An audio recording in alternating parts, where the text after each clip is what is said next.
Hi, everybody, and welcome to an absolutely gorgeous day for high school football, and you couldn't ask for a better environment. We're here at Nelson Field in Bellaire, the 93rd meeting between Martin's Ferry and the Big Reds. I'm David Bloomquist, along with Sam Ford and Agnew. It's an honor to do this game, as it was last night, to do Monroe Central Bellsville, two of the biggest rivalries in high school football. Today, we have two teams going at each other that have been playing for a long, long time. Bellaire holds the overall edge. They won 3 games in a row up until last year when Martin's Ferry won. Now Ferry's trying to make it 2 in a row, and to add a little more to this game like it needs it, the winner goes on to the playoffs, the loser goes home.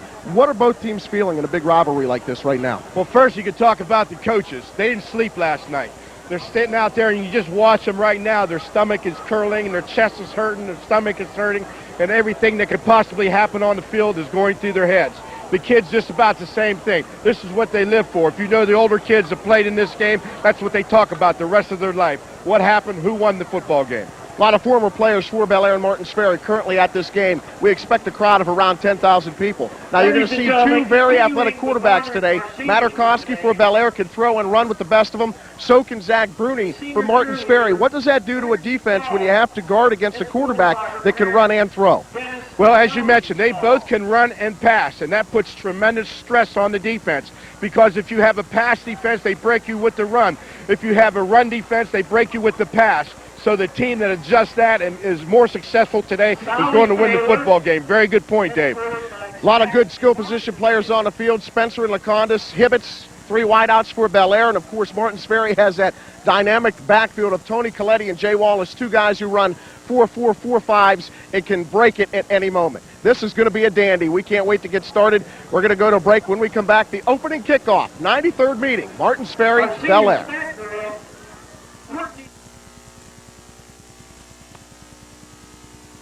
Levis quality. Individual achievement, team dedication equals Big Red football. Welcome back to a packed house at Nelson Field. Kind of a subdued atmosphere until now. The teams are starting to come out onto the field, and you can feel the electricity in the air. As we said earlier, this is the 93rd meeting between Bellaire and Martin's Ferry. The first one occurred in 1907.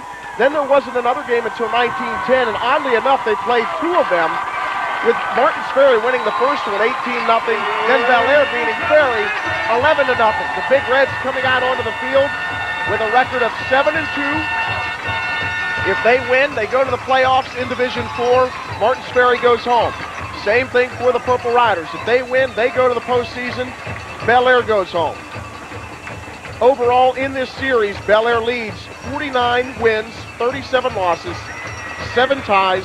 Martin's Ferry did win last season, 36-7, as the Purple Riders went on to their first postseason berth in school history. And we were talking a lot at stake in this game here today, Sam. Not only the postseason berth, but also the 3A OVAC title, and what's equally important to both teams, the Sparky Award. And you have some info on that. Yes, we did some research on this award, and there's only 2 banquets in Ohio. That's Cam McKinney and Massillon. Here come the Purple Riders to a thundering roar, and the Martin's Ferry Bellaire teams that have banquets after the rival game. These 2 teams have what they call a Sparky Award, and it means sportsmanship, participation, achievement, rivalry, knowledge, and youth. And they have it on the following Thursday. And both teams have to be there whether you win or lose. And my heavens, how in the heck can you go there if you lose? Well, joining us today on the sidelines is our Mike Anthony. Mike is down there right now, and he's going to join us with something. Michael. Well, David and Sammy, this is a great atmosphere and a great day for football here in the Ohio Valley. The field is absolutely gorgeous. The staff at Bellaire did a nice job in getting it ready. I've been here in past games where the field wasn't in such good shape. Today, it's in beautiful shape. Should not impair any of the team's abilities. And you mentioned how these teams go back a long way. You're going to see the top 2 quarterbacks in the Valley tonight. Bruney, very underestimated quarterback. He's the 2nd leading passer in the Valley right now. And, of course, Materkoski from Bellaire is the leading passer. So these teams will put it in the air as well as they can run the football. So with the great field conditions that we see today, could be a high-scoring game, guys. Back up to you. Thanks, Mike. And Mike's exactly right. We have the top 2 passers in the Ohio Valley going head-to-head right now. Zach Bruney, the son of that man right there, Dave Bruney, comes in ranked second in the Ohio Valley with 1,400 yards passing, 17 touchdowns, and only 2 interceptions. Materkoski is the number 1 ranked passer in the Valley, over 1,700 yards passing, 20 touchdowns, 3 INTs. We have 2 very proficient technical quarterbacks who can not only pick you apart through the air, but can also run. They're very mobile. Yes, and I feel today the difference in this ball game is going to be the passing of Zach Bruney and the running of Materkoski. And I think which quarterback does the best of those 2 things is going to win the football game today. One of the best kickers in the Valley, Justin Homer of the Big Reds, getting set to kick it off. And we are underway in the 93rd meeting of this storied rivalry. Martins Ferry takes it at their own 10. Tony Collette brings it out to the 32, where the Purple Riders will take over on offense for Dave Bruney, who is in his 22nd year at the helm in Martins Ferry. Bruney's overall record, 132 wins, 76 losses, no ties. It'll be 1st and 10 for the Riders from their own 32-yard line. Riders from their own 32. We're going to talk a lot about their running attack. We were telling you how Bruney can throw the football. They are best when they are running it.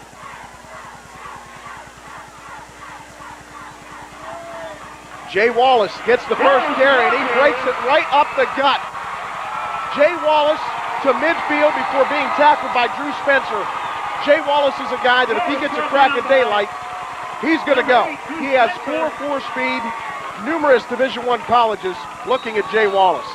That was just a power-off tackle to the right, and very unusual that play goes, because I tell you why. It's a slow developing play, so the offensive line from Ferry did one great job in blocking, because that's a slow developing play. Big play, first play for the Riders. Wallace comes into this game almost with 1,000 yards rushing, averaging 8 yards a pop. Here comes Wallace again, this time, nothing doing. Bellaire defense ready and waiting. Leading the charge, Jake Doyle, 6 foot, 180-pound senior, is also a captain. Let's take a look at the Purple Rider offense right now. A lot of weapons on this offense. Bruney, Wallace, Holt, Alltop, Allen, Wink. Collette, Agnew, King, Powers, Gullo. We forgot Tony Collette in there, but he's going to be a name we're calling often in this contest. We'll take a look at the Bellaire defense here in a second.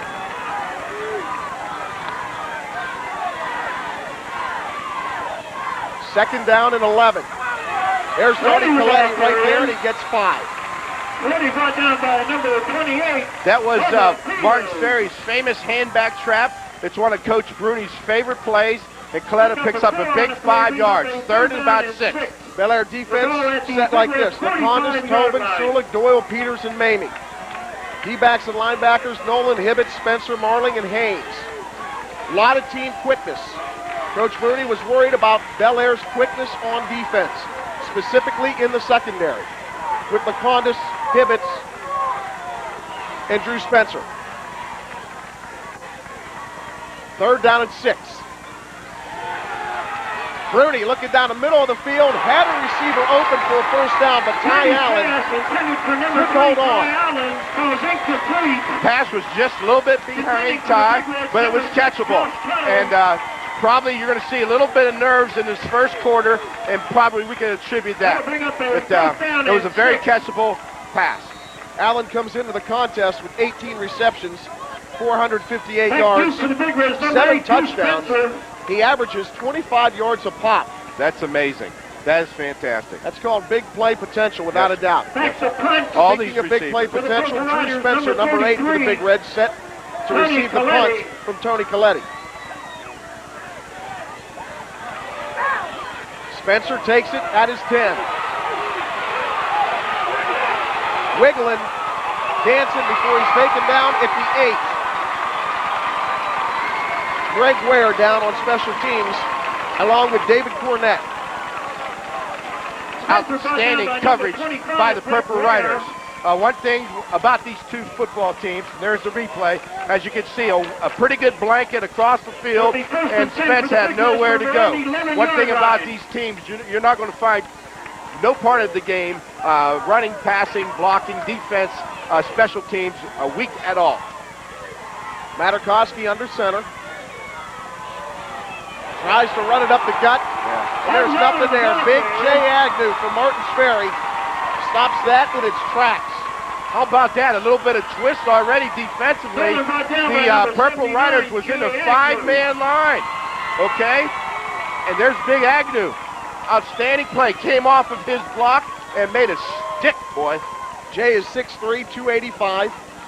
He already has an offer from the University of Cincinnati, a full ride. Materkoski, Nolan, Spencer, Hibbits, Lekanudos, Peters. The line looks like this. Martin, Busick, Sulek, Nolan, and Shawcross.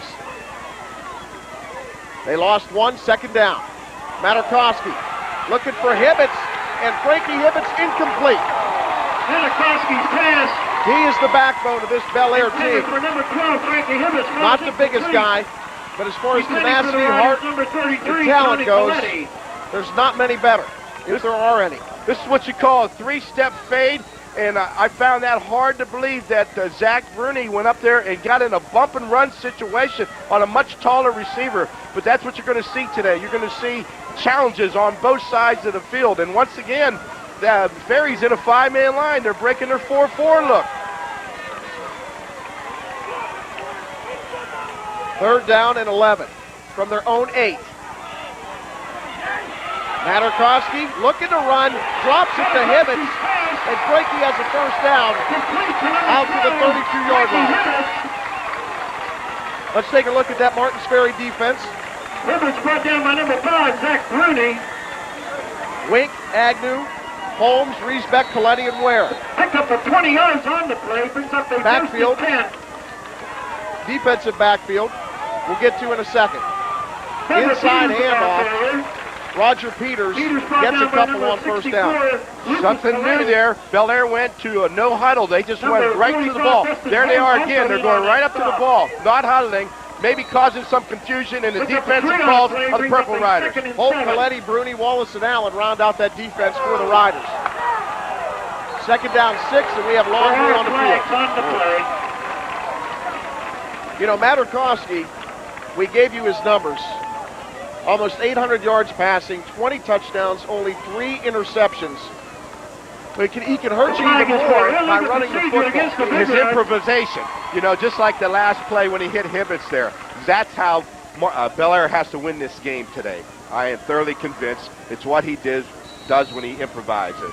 Well, the Big Reds like to throw the football. They don't even have a rusher in the leading 20, the top 20 in the OVAC. They make no bones about what they do. They throw. That's right, and are successful at it. Very few teams are successful at it, and the Bellaire Big Reds is one of those. Big Reds have 3 receivers in the top 10 in the Ohio Valley, led by Frankie Hibbits. He's second in the Valley, 33 receptions, over 500 yards, 7 touchdowns. Second down and 12. Pressure. Materkoski's going down. Materkoski, the ball carrier. In on the sack. Adam Holmes, 63, Adam Holmes, 230-pound junior. He gets in there for the big stick. Third down and long now for Bellaire. Not too many people know how to defense Bellaire, Big Reds, okay? But one of the teams that really knows them very well naturally are their big rivals that we're seeing here today.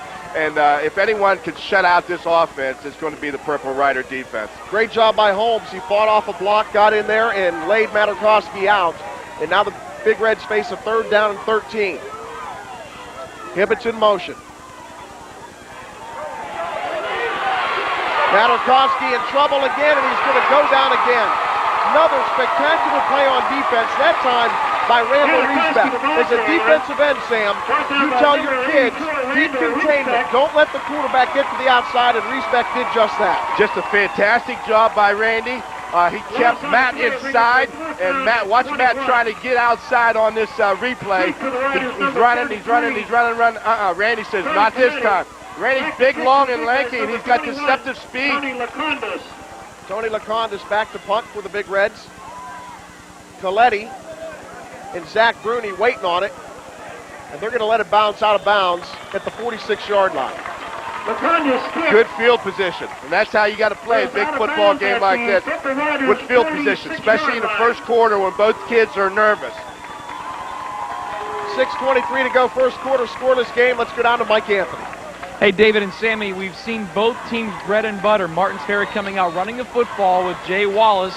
They had a nice little drive going, but had the punt, and Bellaire came out with a traditional passing game. Tried to complete a couple of those passes, but the Martins Ferry defense is really preventing Bellaire's offense from doing anything.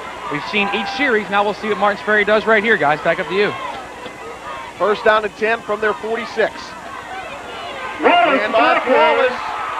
Jay Wallace close to the Wallace first brought down by down. number 12, Frankie Hibbits. University of Pittsburgh, Ohio University. Number 28, Bubba Peters, also on that stop. Just two of the many colleges looking at Jay Wallace. Just a power off tackle to the top of your screen. Jay just thundering through there. Out of that formation, watch for the reverse. Martins Ferry likes to run a reverse out of that I slot formation, bringing Collette back. Second down and 1. It's Wallace Wallace again, again. the ball carrier. Just to give you an idea of Martins Ferry's backfield tandem of Jay Wallace and Tony Wallace brought Collette, down by number what 20, they've done Nolan. this season. The two have And number combined 28, Bubba Peters. for almost That is a 2,000 rider's yards first rushing down. and 29 touchdowns. It's pretty impressive. Pretty impressive. The best backfield in the Valley, no doubt about it. Everybody's got 1 or 2 stars, but these guys have 3 stars. They're outstanding. With incredible speed. Wallace is more the shifty breakaway guy. Colette's a breakaway guy too, but he loves to put the head down and crack people. Wallace, the ball carrier. Wallace gets 3 on first down, brought down by Doyle. Wallace That brought time down by it was a number 57, counter Scott trap Hart. to the sideline. Number 28, Watch Bubba the Peters two Martins again Ferry on young that men stop. pull to the top of your screen. Picked up a 2, brings up a second Only down a and 2-yard gain, but they're moving, they're marching, and Martins Ferry's making no bones about it now. They're going to challenge that Bellaire defensive front. Size advantage goes to Martins Ferry by a hair. Speed, we're probably even. Second down 8. There's a reverse we told you Colette's about. the ball They go to carrier. Tony Collette, and Collette, look at him running. Tony Collette lowering the boom and treating the Bellaire defense like a baby treats a diaper. He does not want to go down, and he picks up a first down. That's the reverse we told you about. Coach Bruney loves to run that from the slot formation, and why not? He has a 1,300-yard rusher at that position. Here it is. See the backside guard and tackle pull, and he almost broke this out. If he head towards the sideline a little bit, boy, it would have been a much bigger play than what it was. Talking about playing in college, Tony Collette will more than likely be playing college football in the Ivy League. Not only tremendous athlete, but also a tremendous student. Here goes Collette. Look at him just lowering the boom, and that time, what a collision. Brought down by number 4, He tried John Haynes. to run over John Haynes, and I'll tell you, I got to say that one was about even because both guys didn't give up an inch. Nice tackle by Haynes. Just a dive play, simple dive play, and as you can see, a gigantic hole. See Agnew sealing off the linebacker there, and the power running of Tony, as Dave mentioned. And right now, one of the questions that we had coming in is, could Bellaire Big Red's line, defensive line, stop the Purple Rider offensive line? First and goal from the 10. Wallace dancing Wallace, the ball carrier. down to the 6. Wallace brought down by number 20, off Nolan. And I'll tell you what, after seeing the And replay, number 28, I would say John Haynes won that battle on the tackle. That was a nice stick. Here's the replay. Just a power trap right off tackle. And Big J just pounds it up in there. Big 4-yard run. Martins Ferry threatening with under 3 minutes to go, first quarter from Nelson Field. This is Scoreless important. game. This is important that the Big Reds hunker down, dig in. Here's Jay Wallace, and he's inside the 5, down to the 3. Number 20, off Nolan again on the stop. Number 25, Tommy Mamie, also in there. Another power off tackle. Turn around, give it to the tailback. Nothing fancy. Just trying to move them Big Reds back.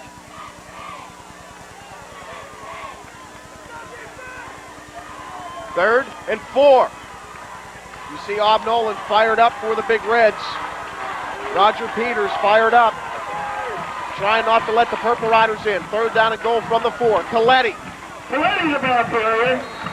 And we're going to have a 4th down and goal.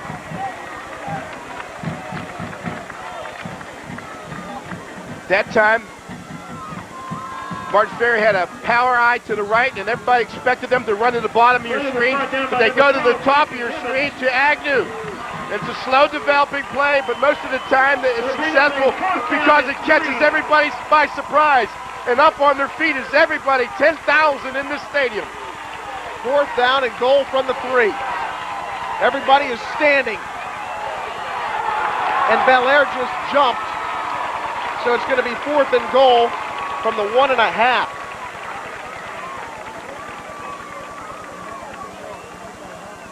Boys, a little nervous. They got to get this out of their system, both of them. They can't be making these simple mistakes. It's going to be costly because the game is expected to be tight. The team that makes the fewest mistakes is going to win the game. It remains 4th down. The team that makes the fewest mistakes is going to win the game, win the 3A OVAC title, win the Sparky Award, and go to the postseason in Division 4. 4th down and goal from the 1.5. Collette gets the call, and he's not in, but there are penalty flags down. There are penalty flags down. Tony Lekanudos, I see, getting up off the pile. It's declined. Bellaire holds on defense. Who would think that anybody could keep Ferry with Collette and Wallace out of the end zone from the 1, but Bellaire just did a great job by the Big Reds. I was going to answer your question here by saying the Bellaire Big Reds. Everything has to be earned in this game, and that's a good example. They didn't quit, they hunkered down, they dug in, and they held that big, powerful Ferry offense.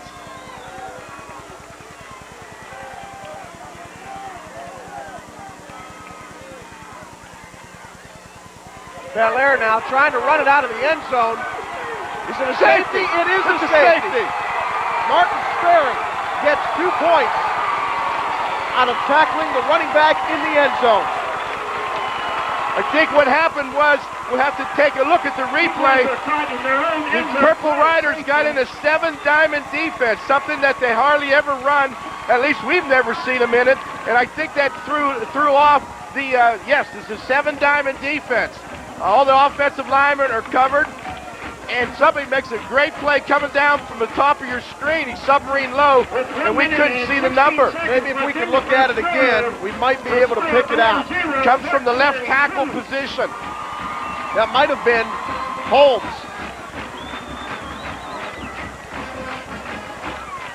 I'm thinking that might have been number 63, Adam Holmes. Let's try to look. No, 64. Yeah, it was 64. Lucas Collette came from his linebacker position. Oh, that's big right now. There's a Sparky trophy. And number 33. That's what they're playing for, basically. The playoffs would be nice, but they have to live with each other, you know, forever. If you ever talk to boys that played in this game that are old like me, they always talk about it. They always talk about it. What a play by number 64, Lucas Collette. 2-0 Ferry. Under 2 minutes to go in the first half. And Bellaire, of course, forced the punt. Ty Allen downs. Ferry takes over again now on offense. After a safety, you go out to the 20-yard line, and you got your option as to what you want to do, whether or not you want to kick the ball off from the ground or punt the ball. Most coaches will punt the ball because you get more air, and it gives your kickoff team more time to get down. As you can see, there was almost a fumble on that play. As Sam told you earlier, the Sparky Award stands for sportsmanship, participation, achievement, rivalry, knowledge, and youth. 1st down and 10. Bruney throws behind the intended receiver, Dustin Holt. 2nd down and 10. Second incompleted pass, and this is a play that is very difficult to stop.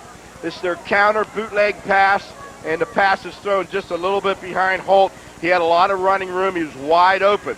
And this is, I talked about earlier, that it's the passing of Zach, how well he passes today, and the scrambling of Materkoski is going to determine this game. I formation. Collette at fullback. Wallace at tailback. Collette gets the call. Collette, the ball carrier. Bouncing around the line. He picks up a couple. Made that all by himself. There wasn't nowhere for him to go. Just a simple dive play. He hit the back of his offensive lineman and just rode it, kept his feet moving. Here it goes. Nowhere to go. Defense by the Big Red. Keeps his feet moving, bounces out, slide, gets to the sidelines, and he picks up 3 yards where he had nothing. Good run, Tony. Nolan and Josh Tuttle in on the tackle for the Big Reds. 3rd down and 7 now from the Martins Ferry 44. You see Tony Collette getting a breather. Before this day is done, that guy's going to see a lot of action. They're all going to leave their hearts out on this football field. I'm sure both coaches reminded them about the history and tradition that they both have. And please, boys, let it all hang out today. 3rd down 7.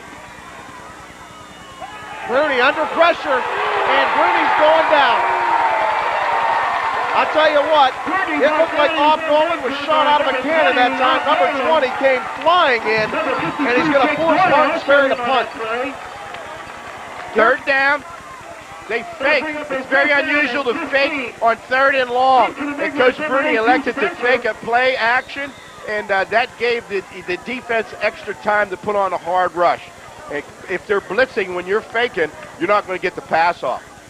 Nolan, stand out on defense. He's also the 3rd leading receiver for Bellaire. Does it both ways. Also, Jake Doyle was in there to help out also. We finished 1 quarter of play here from Nelson Field. Our score, Martins Ferry 2, Bellaire nothing. We're going to pay some bills, and we'll be right back.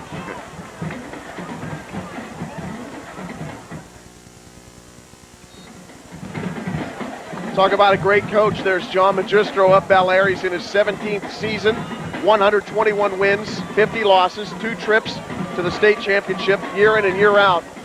He has his program among the best, not only in the Ohio Valley, but in the state of Ohio. Yes, and he does it passing, mainly on offense, and it's very unusual, and he's one of the most sophisticated passing coaches that you can find in high school football. Collette gets rid of it. Drew Spencer is going to let this one bounce, and it takes a Martins Ferry bounce. It hit at the 35, and it rolls all the way down to the 21. There's an instance again where I think as a coach, you want a fair catch. Absolutely. They're taught to fair catch the ball, and you know why? Because the ball averages between 14 and 17 yards on the bounce.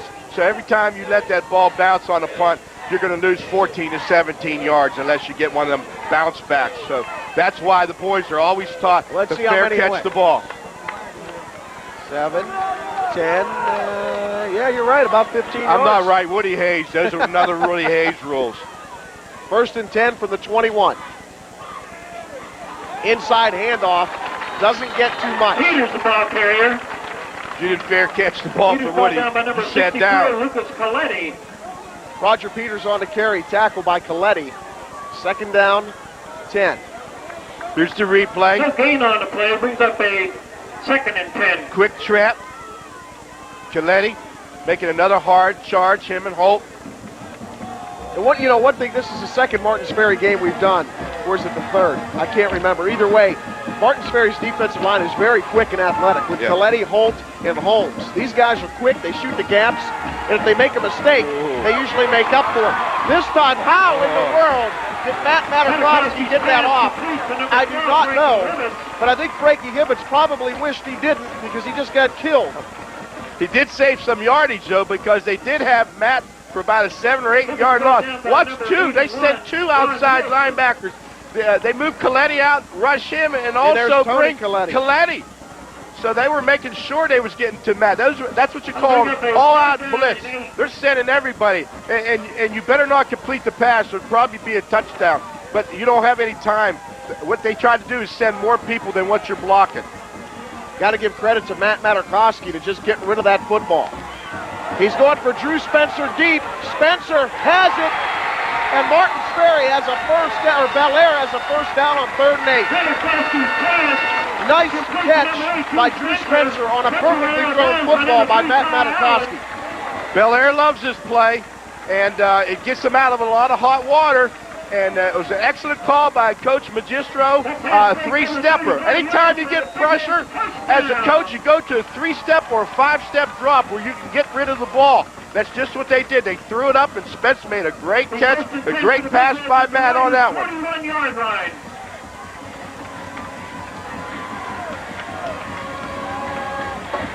First down and 10 from the Ferry 41. Inside handoff off Nolan, and Nolan breaks off 9 yards on first down. By number 80, Bob made an incredible decision, an incredible cut. That's their favorite, like, draw trap play. And watch he picks this out. He delays, and he picks out his own hole. And that's the first time I've ever seen him cut back that far to the left. Great cut off. At the Riders' 33-yard line. John Magistro hoping his offense can get something on the scoreboard here in the second quarter. They have a goose egg so far. Materkoski under pressure, gets it away, and Hibbits almost makes a great catch at the 22. Frankie Hibbits falls incomplete. Once again, Matt Materkoski scrambling. He's going to be hard to keep in that pocket. And whether or not Bellaire wins the game is going to be up to Martins Ferry to contain him and quit him from doing things like this. This is when he's the most dangerous, because he's going to complete his passes. Every time he drops back, that's just something that's going to happen. He's going to be successful there. It's whether or not he can scramble and what he improvises with. Third down and 2. Peters along with Nolan in the backfield. Materkoski pressured up the middle, and he's going down. There's the quickness of that defensive line again. And again in the backfield is Lucas Collette, along with Adam Holmes. I'll tell you what, that defense is going to be there all night. I'll tell you what, look at all the Bellaire linemen covered. No one is assigned to the shooting linebacker. And Bellaire's backs are blocking out. They can't do that. No one's accounting for the linebacker. So Coach Magistro is better have a back assigned up the gut because you don't want to block the linebacker. Let's go down to Mike Anthony, who's standing by on the sidelines. Mike. Hey, Bloomer and Sammy, you've seen Lucas Collette make some big plays so far in the first half. That's mainly because, well, the Bellaire blocking scheme is designed to block a super stud. Number 45, Dustin Holt. He's just a sophomore for this Martins Ferry defense. And you know, Sammy, when we did that at Martins Ferry game a couple of weeks ago, you saw the coaches rave about this youngster named Holt, number 45, and he'll stand in there and plug a lot of holes and gaps, and on offense he plays fullback. He is a nice-looking young player, number 45, Holt. He's getting blocked, and that frees up Lucas Collette and Holmes. They've been doing a nice job in the interior of the Martins Ferry defense. Thanks, Mike. Bellaire huddling on the sidelines. They came in averaging nearly 30 points a game. Right now, they're looking for their first score. We're going to go to a break. When we come back, more action. Bellaire Ferry, 93rd meeting at Nelson Field.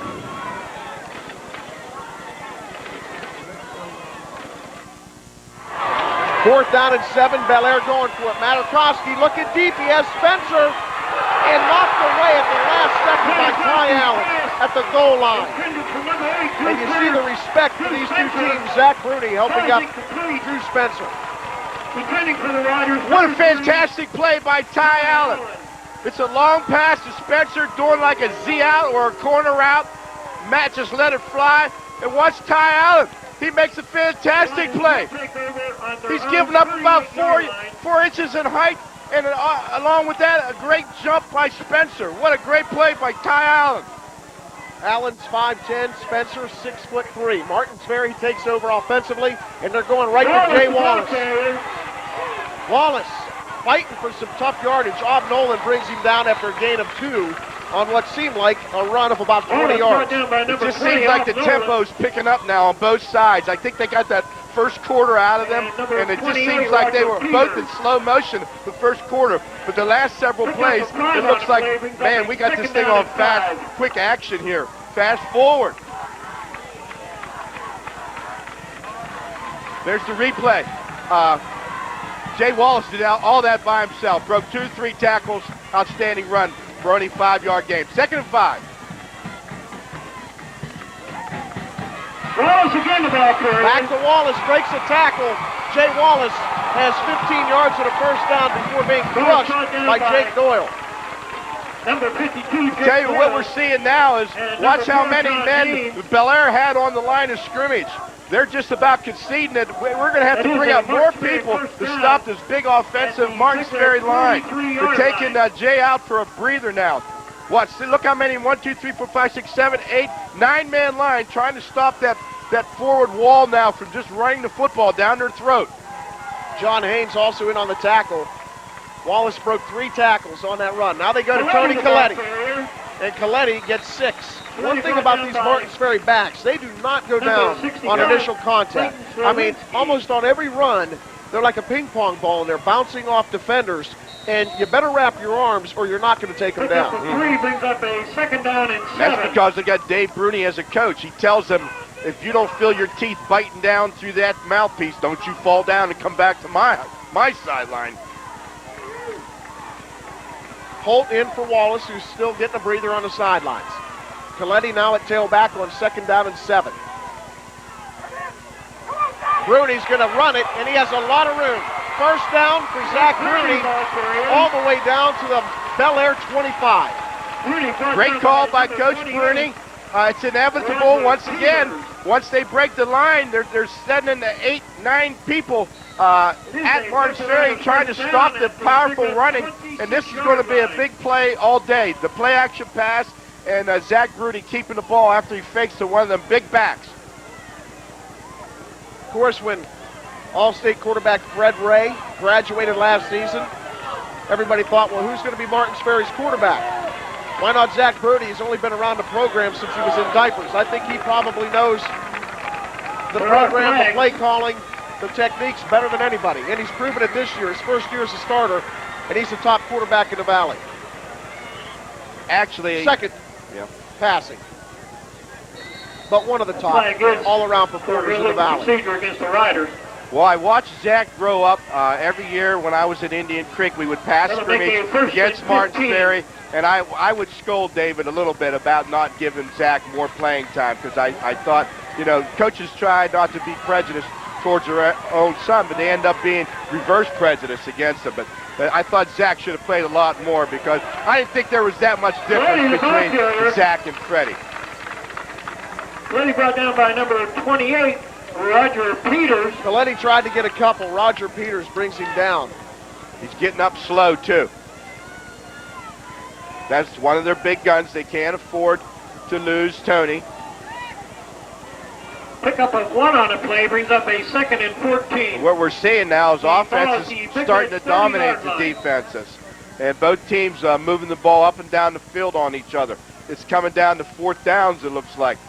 Tony Collette looks like he's dragging a little bit. Yeah.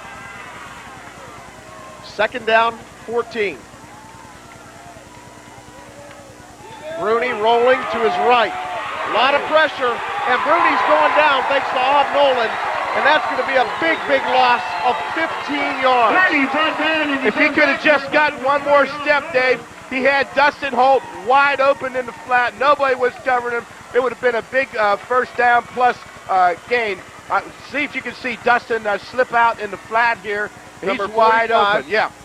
And Zach just couldn't see him. But he was wide open. Big, big play. It seems like the defenses are rising to the occasion on big 3rd and long situations and 4th down plays. We're approaching 4 minutes to go first half. Martins Ferry leads 2-0. And Collette just jumped as Bruney goes to a wide open Ty Allen at the 5, overshoots him. But with that penalty, Martins Ferry is now going to face a 3rd down and 32. It's declined though. 4th down. Bellaire is going to get a chance on offense now because Ferry's going to have to punt. The penalty's decline brings up a 4th down. And we'll see if the Purple Riders are going to go for it. No, they're going to punt the ball. They're going to punt the ball.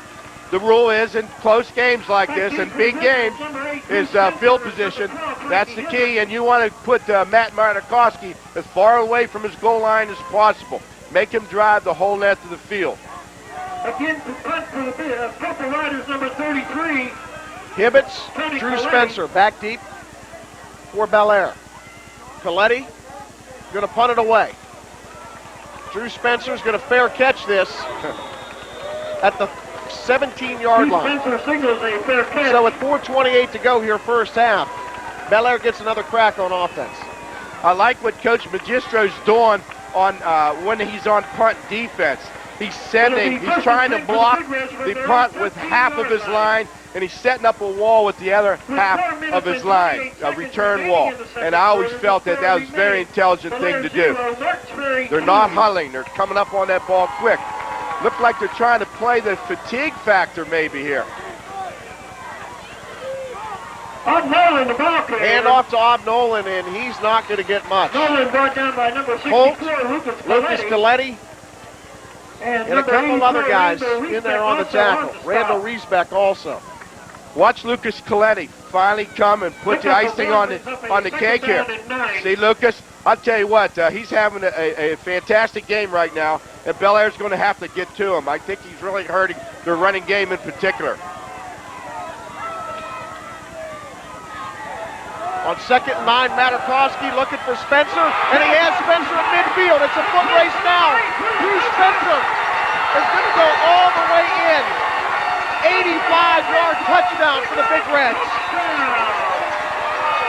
That's the fade pass, the 3-step drop. Bellaire, it's their history. They love it. And when they have two big, tall kids like that on the outside, it's a great pass. Uh-oh, a little bit of mockery there. Bellaire going around the goalpost like Ferry does, their tradition. So, that's the first psychological warfare we've seen today. There's the 3-step drop. He just lobs it beautifully down there. It's Spence, he couldn't drop that one. That was Rose. Great catch, great pass, great run. And now we have a lead. Justin Homer on for the extra point. That is Spencer's 28th reception. He came in with just under 500 yards receiving. He now has 4 touchdowns. His long was 72. It's now 85. I was talking with Coach Magistro before the game about Drew Spencer, and he said a lot of colleges are interested. Everywhere he sent a tape, they like him. Obviously, he has the size. He's 6'3", 190, runs about a 4.6 40. And right here, he shows you what kind of hands he has. Here's the play. A very good call by Coach Magistro. And good coverage by Allen. It was good coverage. Just a nice play by Spencer and a perfect throw. They could really perform that fade pass. It's their tradition. They work hard on it. And they just are very tough with it. It's very difficult to do. Well, we were talking earlier about Zach Bruney and Fred Ray. Mike Anthony is standing on the sidelines with Fred Ray. Mike. Hey, David and Sammy, a lot of former Big Reds and Purple Riders roaming the sidelines. I'm with Martins Ferry former quarterback, Fred Ray, who took the Purple Riders to their first ever playoff appearance last year. And we were just mentioning in the broadcast, Fred, about how your development as a quarterback came along. And then, of course, Zach Bruney could not play quarterback with you there. So he looks pretty good this year. What do you think about his development, Freddie? He came along real good and not getting enough reps. He's playing real good. Be his first year start. So how's everything at school? And tell everyone where Fred Ray is now. I'm doing real good in school. I can't wait till Brown redshirt this year. I can't wait till next year to get it going for football.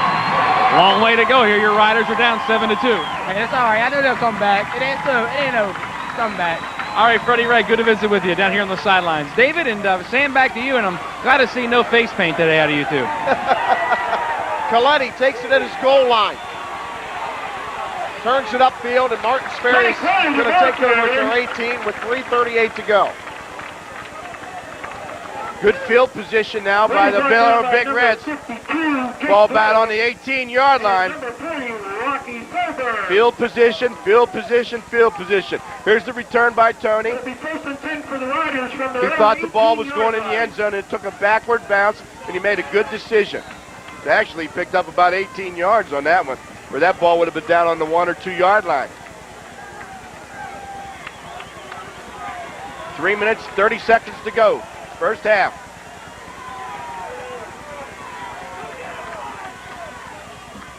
Wallace running behind Jay Agnew, and the official chews off 14 yards. I mentioned the fatigue factor earlier. We have to constantly remember that Martins Ferry is not used to playing in the afternoon, and Bellaire does have an advantage. There's the counter trap play by Big J. Good blocking up front, and once again, this is what Coach Bruney has to do. Don't panic, just stay with his game plan and keep challenging that Bellaire defensive line. Steve Schaefer, the official, almost made the tackle. They go back to Wallace. He gets stacked up immediately. Frankie Hibbits in on the tackle. First guy there was Tommy Mamie. Bellaire will stop that run eventually, and as I mentioned to you before the game, Zach is going to have to hit some passes. He's had 4 failures with his passing attack right now, and that can't happen in this game. 2nd down and 10 from their own 31. I formation with Collette and Wallace. Bruney looking for Ty Allen deep down the sidelines. He has Allen, and this one's going to go. Just like that. 69-yard touchdown, and the Purple Riders have the lead once again. Well, there it is. I give you one, you give me one. Just about the same play. A takeoff by Ty Allen, and Zach let it fly. And that's what he's going to have to do. If he completes his passes, they're probably going to win the football game. Just a 5-step drop, and just all Ty did was just break it deep. And he just outran the Bellaire defender. This is going to be crucial here. Ferry has had trouble with extra points all season. Let's see, they're looking like they're going for it. They look like they're kicking it. 69 yards. Ty Allen was a guy that John Magistro was worried about earlier in the week. With his speed, A 2-point conversion. Purple Riders going for 2. Collette the lone setback.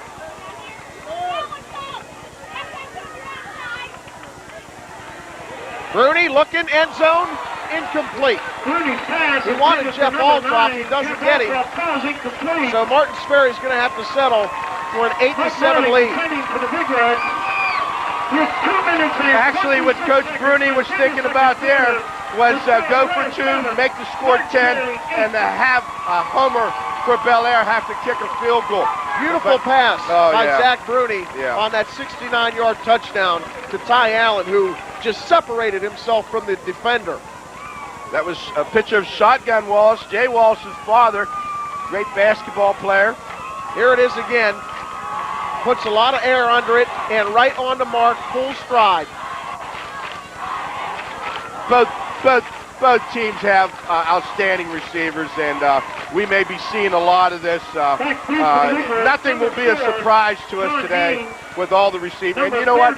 When you check the statistics, they all have a large yardage after they catch the ball. So not only are they good receivers and run good routes, but once they catch the ball, they turn things into big plays.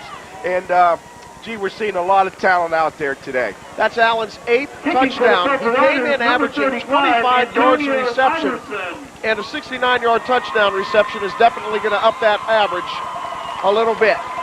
2:36 to go, first half. 8-7 Martins Ferry. This one's taken at the 30, 40, 45, almost out to midfield by Benji Little, excuse me. Number 35, Antonio Iverson. This one's starting to smell a little bit like last night's Monroe Central Bellsville game here, Sam.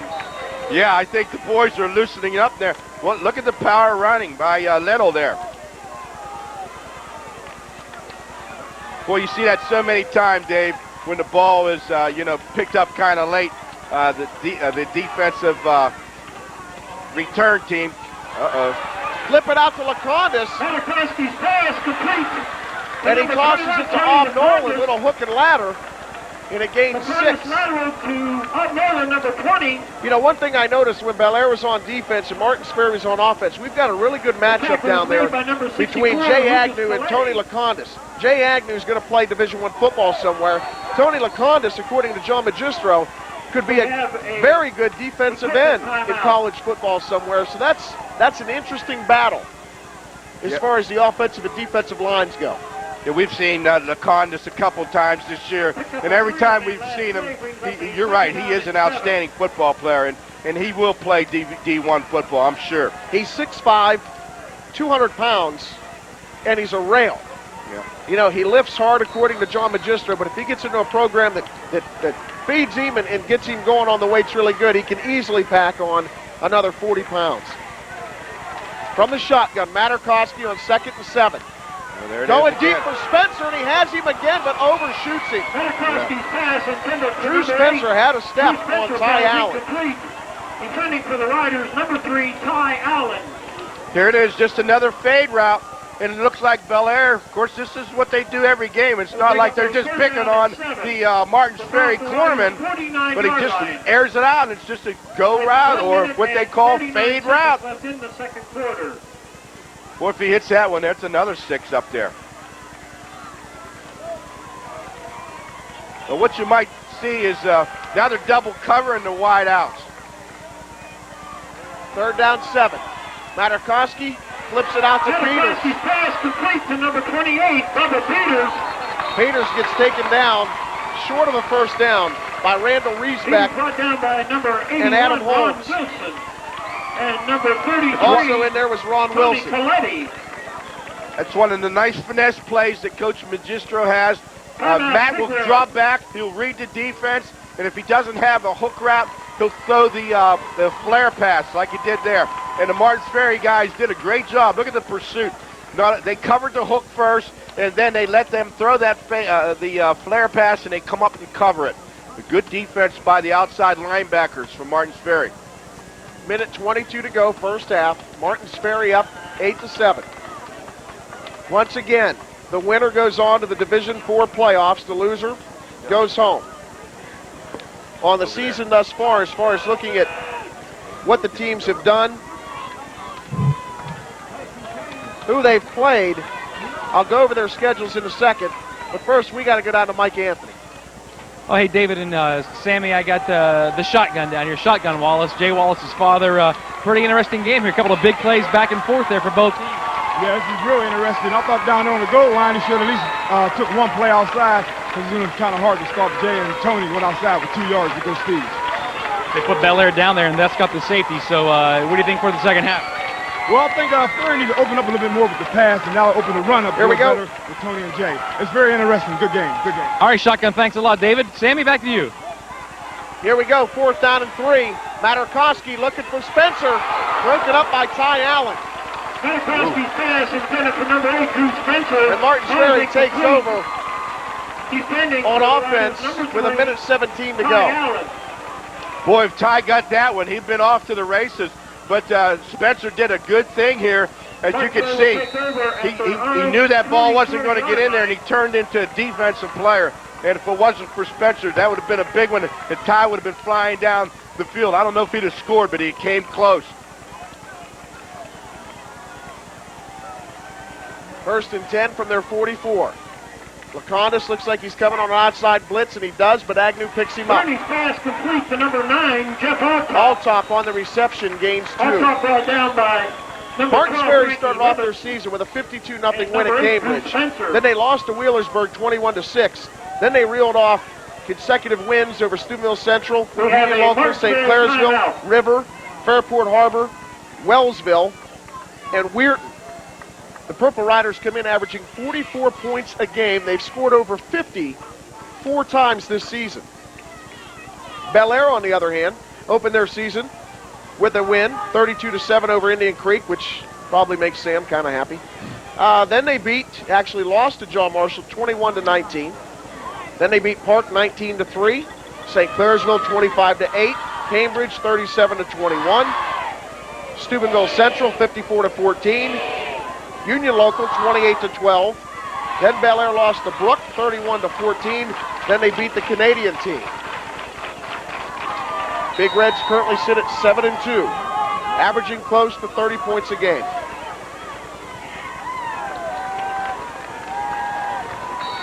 Eight seconds left. Minute 8. Is that a minute 8? Yep. Hard to see the sunlight down here.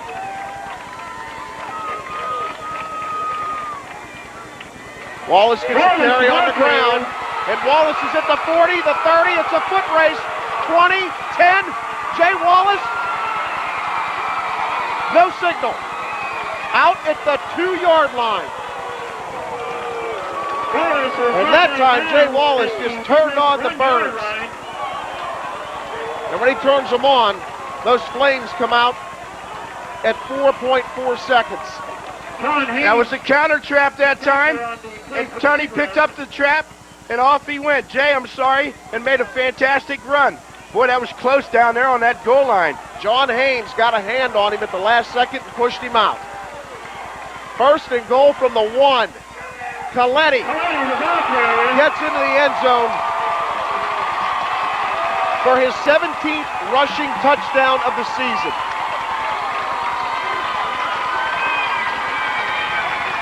Big plays. That's what we're saying right now. Here it is, just a muscle power off tackle. This is the play that the Big Red stopped earlier. Now we're going to try to kick the ball for the extra point. Antone Ivarson in for the extra point.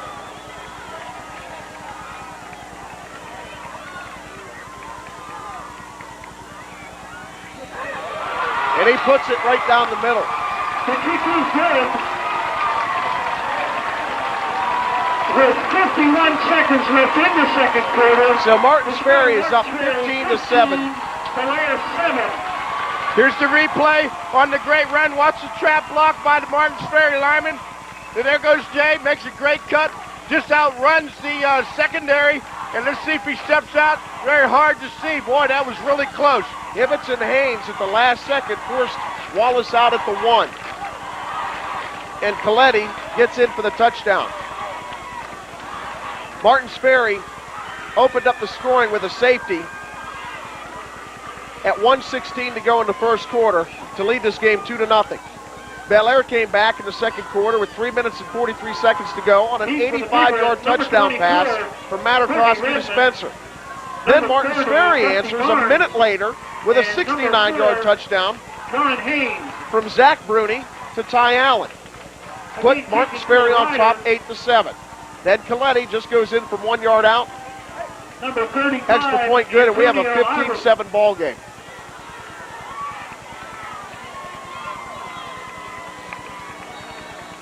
Ivarson ready to kick off.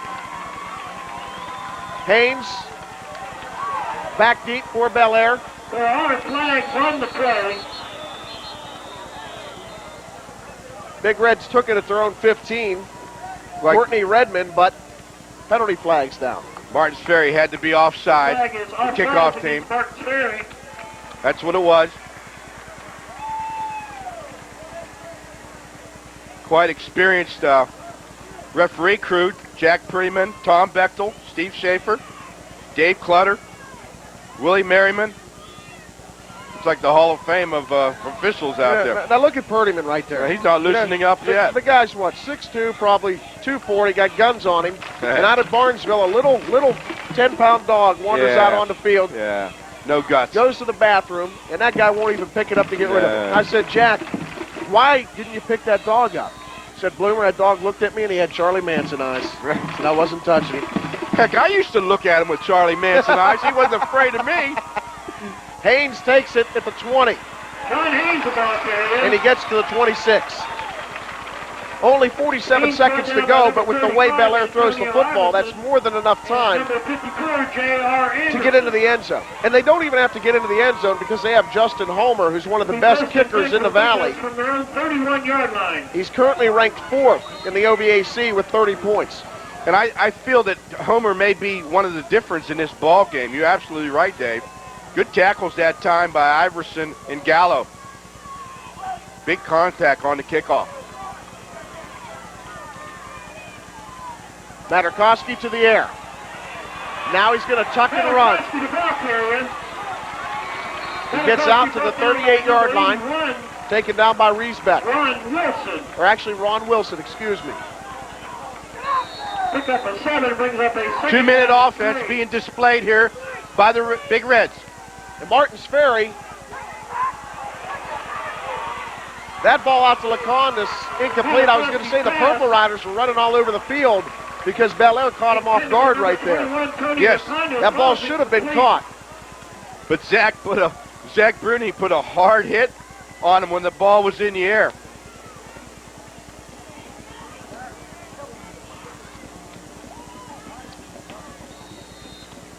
Zach playing both ways.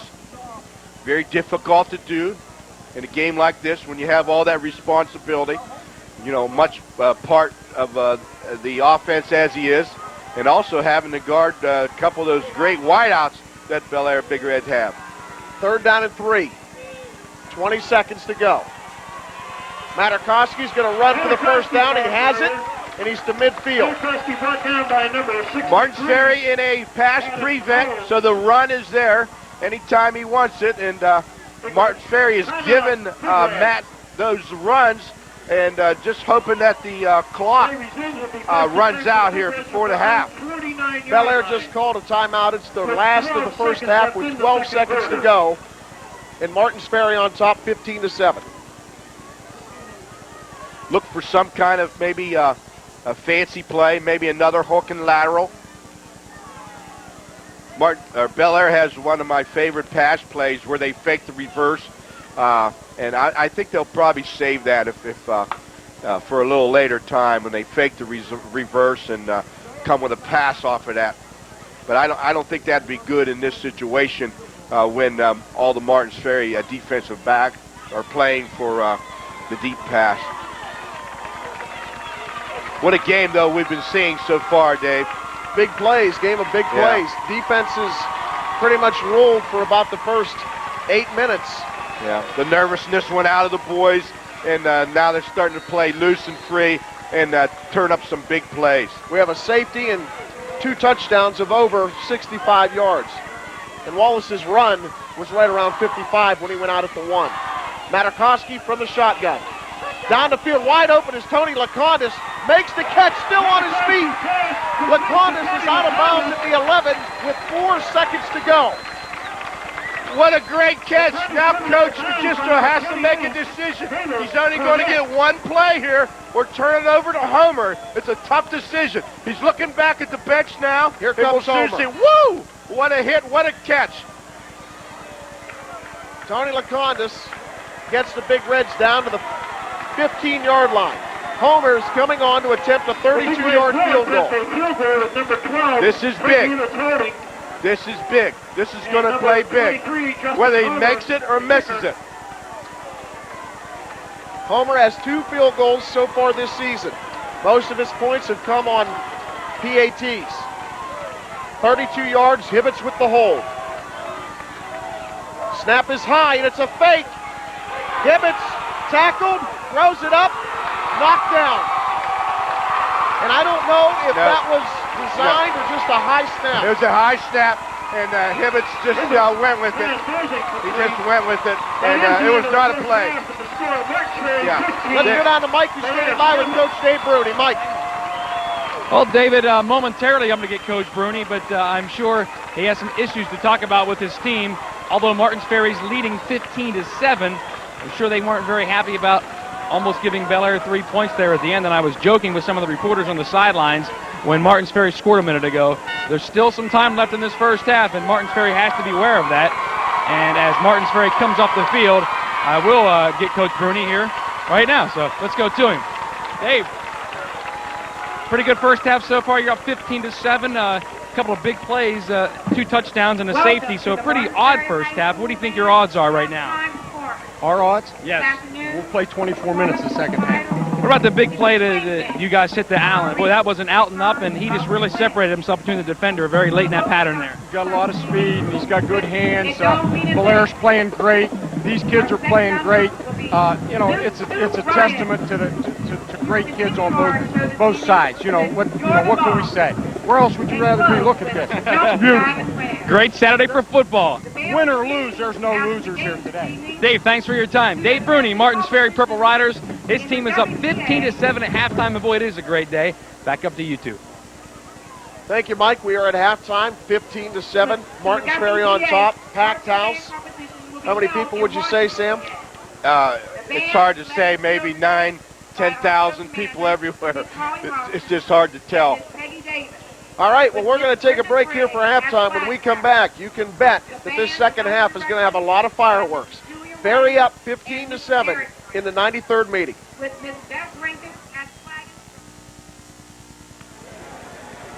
Welcome back to Nelson Field, everybody. We're getting set for the second half kickoff, 15-7. Martin's Ferry on top right now. The second half should be tremendous, to say the least. Remember, the winner goes on to the Division IV playoffs. The loser goes home. It's that simple. Recapping the scoring, Martin's Ferry got on the board first with a safety, 2-0.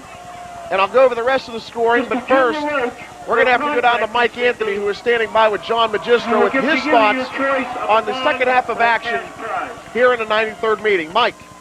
Well, David and Sam, Bellaire had some time there, and they almost came down and got 3 out of it. Coach, what'd you tell the kids at halftime, and what adjustments do you want to make in the second half? Well, basically, it just came down to blocking and tackling. They blocked better than us, and they tackled better than us. It hasn't been anything that we haven't seen.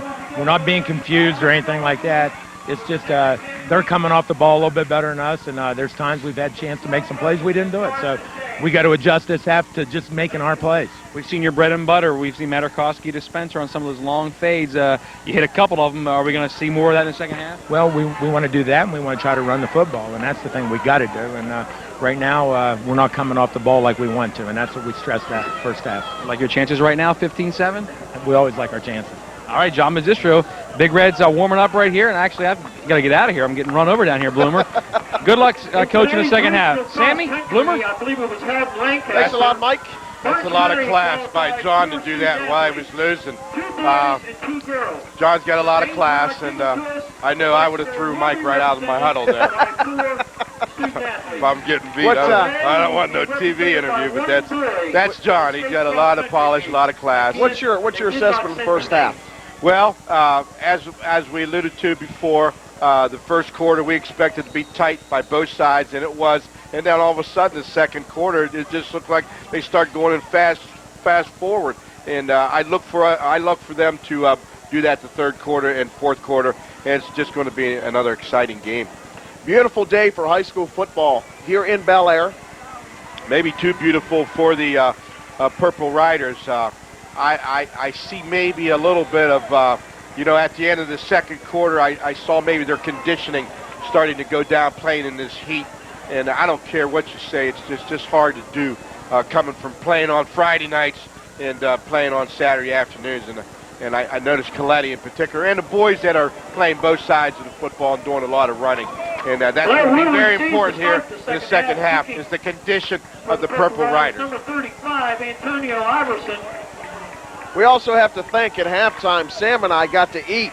Wow. Thank goodness. Compliments of the Bellaire Eagles. They have a little bit of a grill going on, a barbecue back here behind the stadium. They sent up some ribs and chicken, some bread, and it was fabulous. There you see them right there, out there cooking.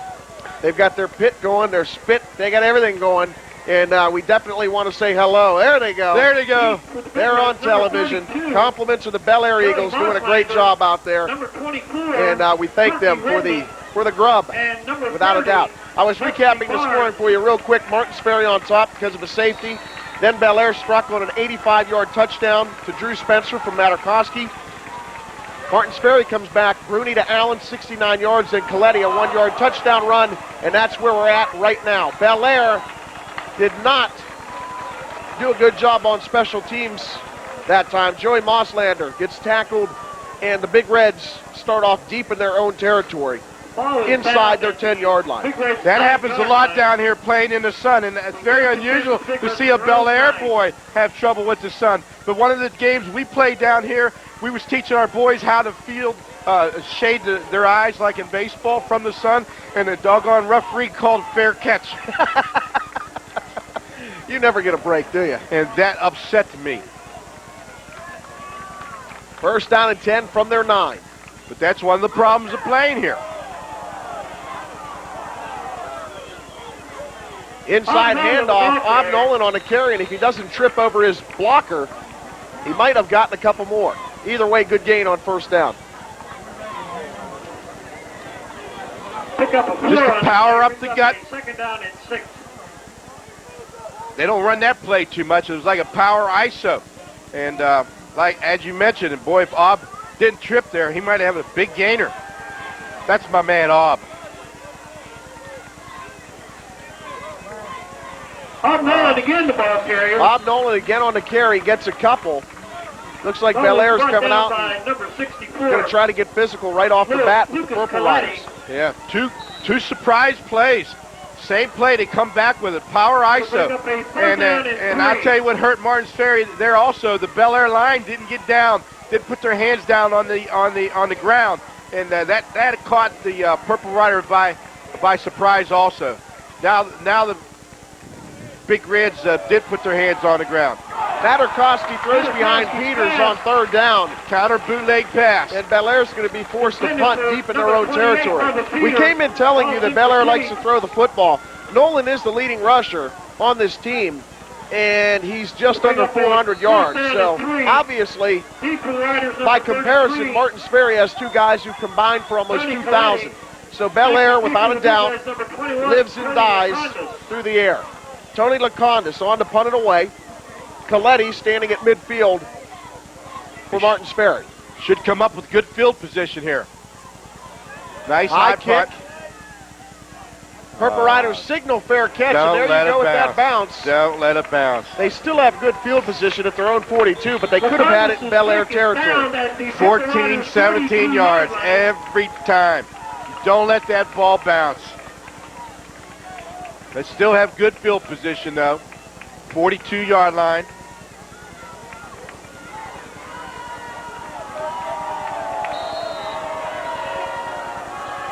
See what the Purple Riders come out with here in the second half. Leading this game 15-7. I formation with Collette and Wallace. Jay gets the carry, and he's not going to go anywhere. Tony Lekanudos from his defensive end position comes in and makes the tackle. That's a 2-yard loss. Jake Doyle also on that stop. Watch him. He looks like a gargantua, whatever that is, coming in from the side.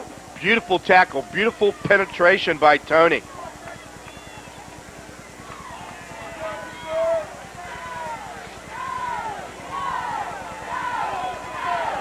Second down and 12.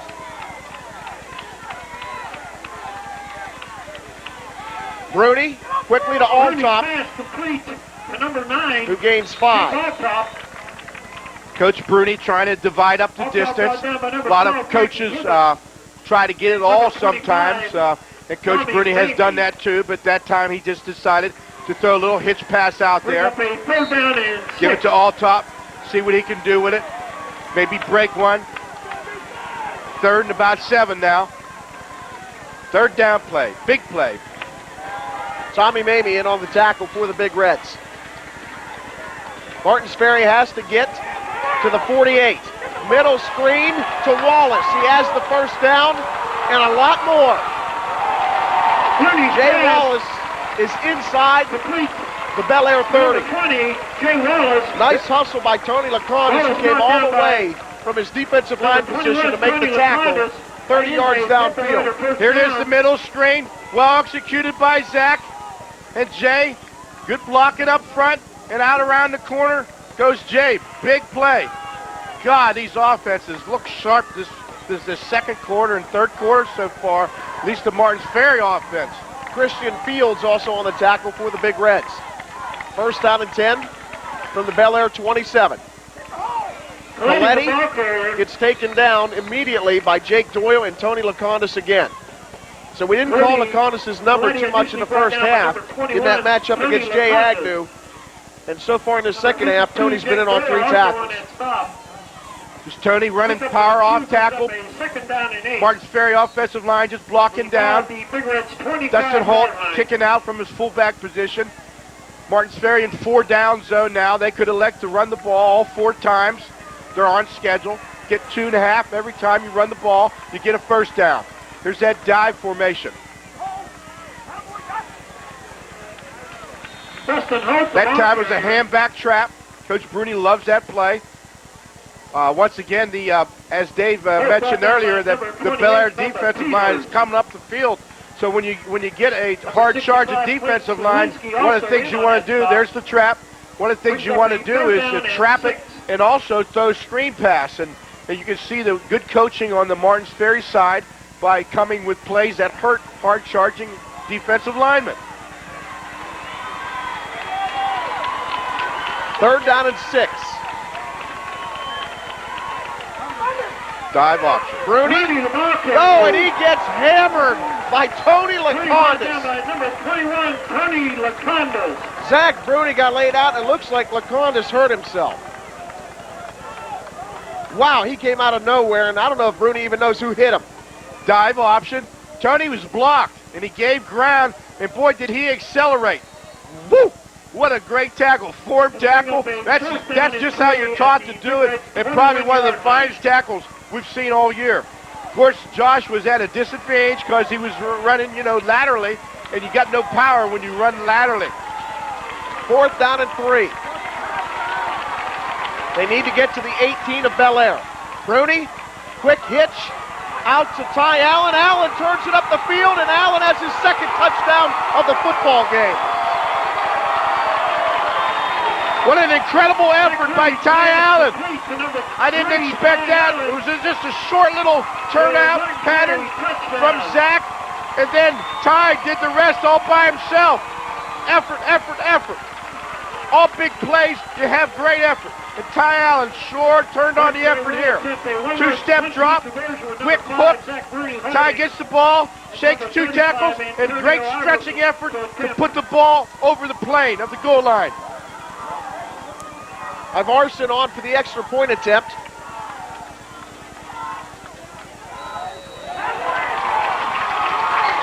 The kick is good. Kick is good, but the officials, I thought, blew a whistle. Apparently they didn't. I think there's one in the stands. It's not the first time that I've heard that. Somebody has a whistle in the stand. That's not nice. So Martins Ferry now leads 22-7. We take another look at this play. Just a quick 2-step drop, get it over to Allen. All they want is the 1st down.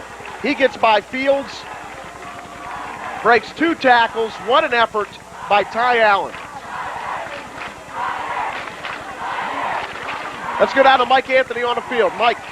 Hey, Dave and Sam, what about that play call, huh? Martins Ferry maligned by some of the fans and people earlier about run down to the goal line. They have a 4th and 3 there, and with those running backs, they decided to go to the air, and boy, did it pay off in a big way. And Ty Allen's making some big plays this afternoon. He's one of the reasons Martins Ferry's on top right now. Back up to you. Allen's 9th touchdown of the season, 2nd today. The only problem with that is that by only scoring on a 21-yard touchdown, it brings his average down, Sam. Here we go. Bellaire's got to answer.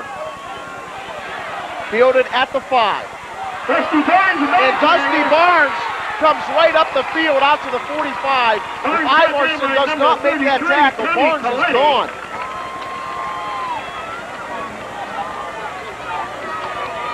Another big play. It'll be 1st and 10. All we're doing now is seeing great efforts by both teams. Just everybody's touching the ball, turning something into big. So here's great field position now for the Big Reds. Let's see what they do with it.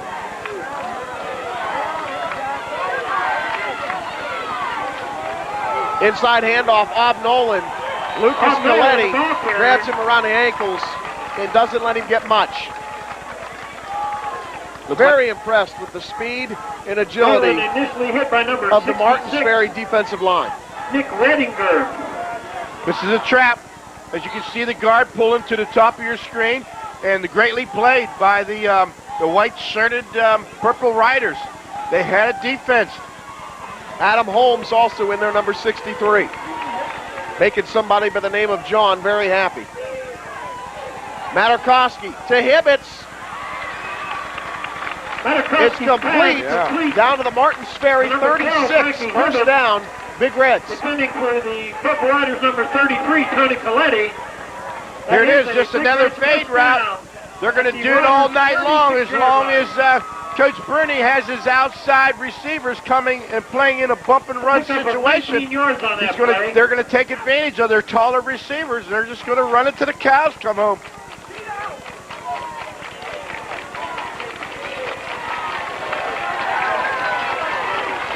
First down and 10 from the 36. Nolan around the far side. Nolan picks up some nice yardage on first down. Zach Bruney making the tackle. By number 5, Zach That's Bruney. a play you don't see the Big Reds run very often. Just looked like a power sweep. Block down, tackle, pulls, J blocks. Woo, that had some hair on it.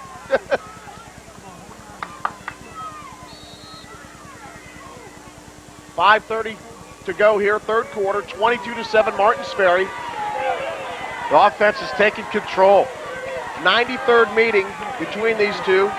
Bellaire came in leading the series 49-37, 7 ties. Nolan, the ball carrier. The winner of this football game wins the Sparky Award. They win the 3A OVAC title, and they also go to the postseason in Division 4. Coach Magistro really mixing up the offense now. He's trying to take away a lot of the pressure from Materkoski. Otherwise, him handling the ball all the time, pass, sprint, drop back, two-step. He's turning it over to more of a team effort here. Big Reds go for the first down on the ground. It looks like they may have it. Mosslander on the carry. If John Magistro comes back to win this game, it will be his 122nd victory. If Dave Bruney holds on, it will be his 133rd win. The Sparky Trophy started 35 years ago, and since they started that, the Bellaire Big Reds have won 27 times, and the Martins Ferry Purple Riders have won 18 times. So that's the modern-day rivalry for you. And as you said, an interesting note, the loser has to go to this big dinner and sit across from the team, the guy that just pounded them a week before. Inside handoff, nothing doing.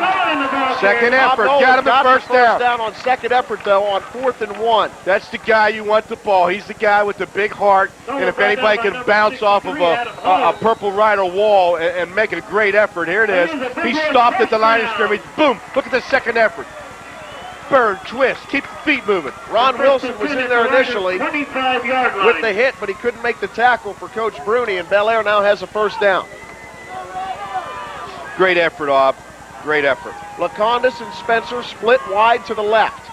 Hibbits to the right. They're going to run it with Nolan again. And Nolan gets 8 yards.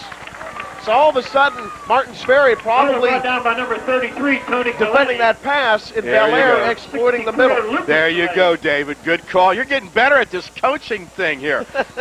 Yeah, that's what he's doing. He's got a rhythm now. Once a coach like Coach Magistro gets a rhythm, he could drive you nuts.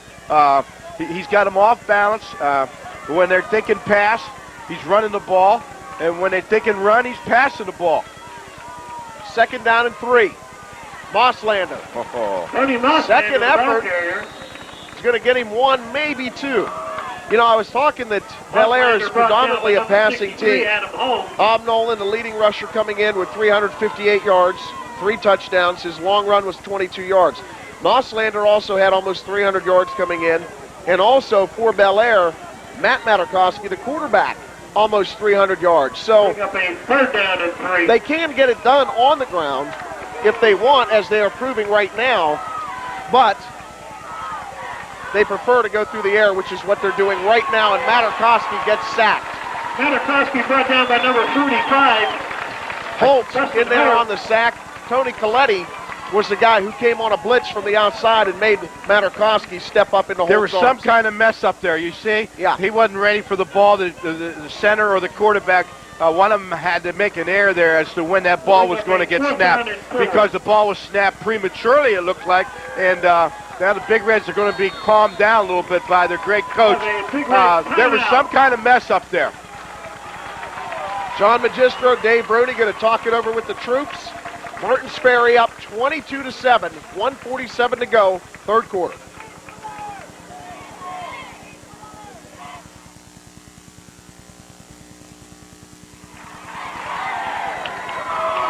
David Bloomquist along with Sam Ford Sagno and Mike Anthony.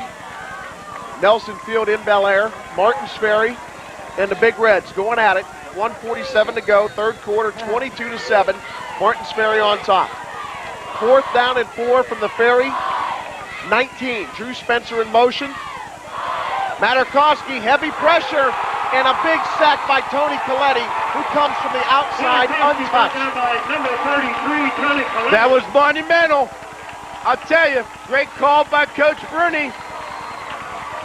Here, where's Tony? To top of your screen, watch him come. You can sit there and play pass defense, or you can rush. The best pass defense is a hard rush, and that's what the Purple Riders gave him in an important down situation. Nolan probably supposed to pick him up, but when a guy runs a 4.4, 4.5 40, it's hard to get out there that quick and pick up a guy who's got a 5-yard head start on you. Martins Ferry takes over on downs. And you know who they're going to go to? Wallace. Jay Wallace rips off 15 on first down. Number 36 for the Big Reds. This is very important, this drive. If Ferry can go down and put the ball in the end zone on this drive, it could be all she wrote, and we'll see. Just a power-off tackle and excellent blocking once again by the entire Martins Ferry offensive line, and Jay had a lot of room to squirt through there.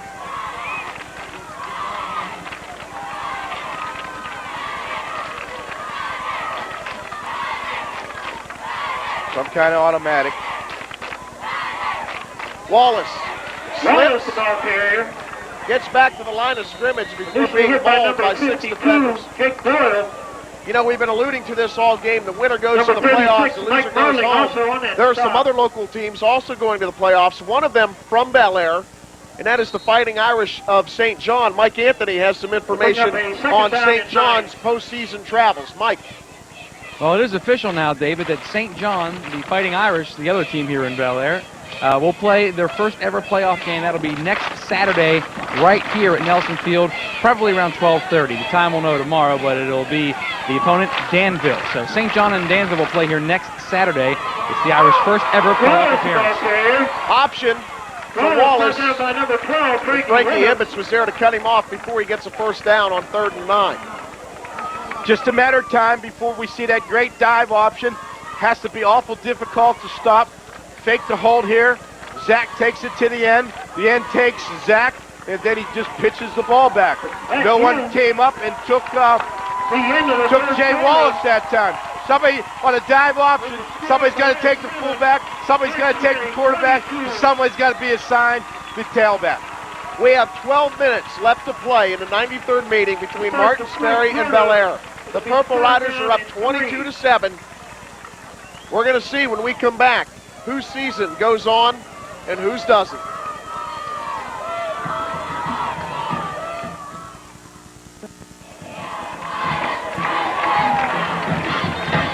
Dave Bruney, 1 quarter left to go, hoping to add to his lead, facing a 3rd down and 3 from the 49-yard line of Bellaire. Collette and Wallace in the backfield, along with Dave's son, Zach, at quarterback. Fake to Wallace. Zach on the carry, and it looks like his forward progress has gotten the first down.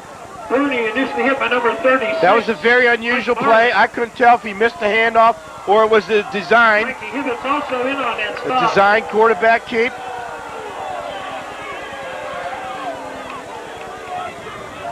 And the spot, from our vantage point, shows Martins Ferry did not get the first down. Bring up a 4th down and 1. Where Zach ended up, he was 2 yards past it. They're going for it. And Bruney looks like he's limping. 4th down and 1. Big play here. Wallace gets the carry, and he's got the first down. Still on his feet. Jay Wallace running like a man possessed inside the 30-yard line of the Big Reds. You said the right word, possessed. He wants this game. I've never seen him run as good. He wants a little break right now. He's getting a workout. Here he goes. It looks like it was a bounce play. A bounce play means they start off tackle and they break it out and they make a sweep out of it. It's very difficult to defend because the inside linebackers and the outside linebackers think the ball's going off tackle and they don't go off tackle. They get blocked down from the outside and the ball carrier bounces it out. 1st and 10 for the 29. Collette now.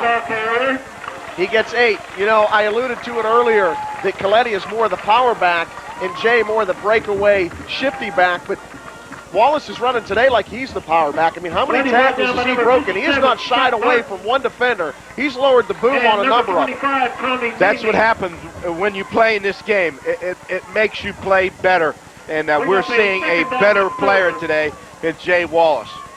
Probably his finest game that he's ever played. And there have been a number of great ones, believe me. 2nd down and 4.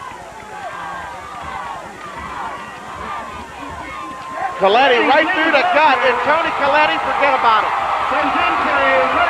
23 yards out, and Ferry is starting to run away with this one. Just a power ISO right off the left side of the Ferry line. There they go with their tradition around the goalpost. A lot of guns these Purple Riders have. A lot of guns.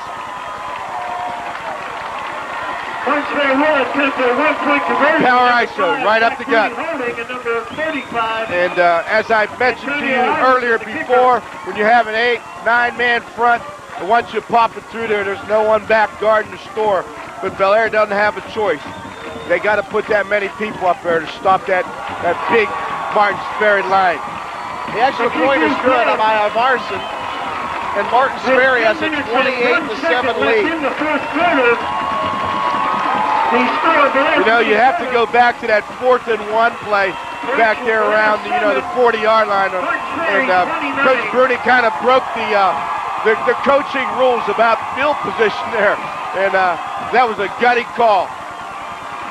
That is Collette's 18th rushing touchdown of the season. He has 2 in this game. Right now, let's go down to Mike Anthony.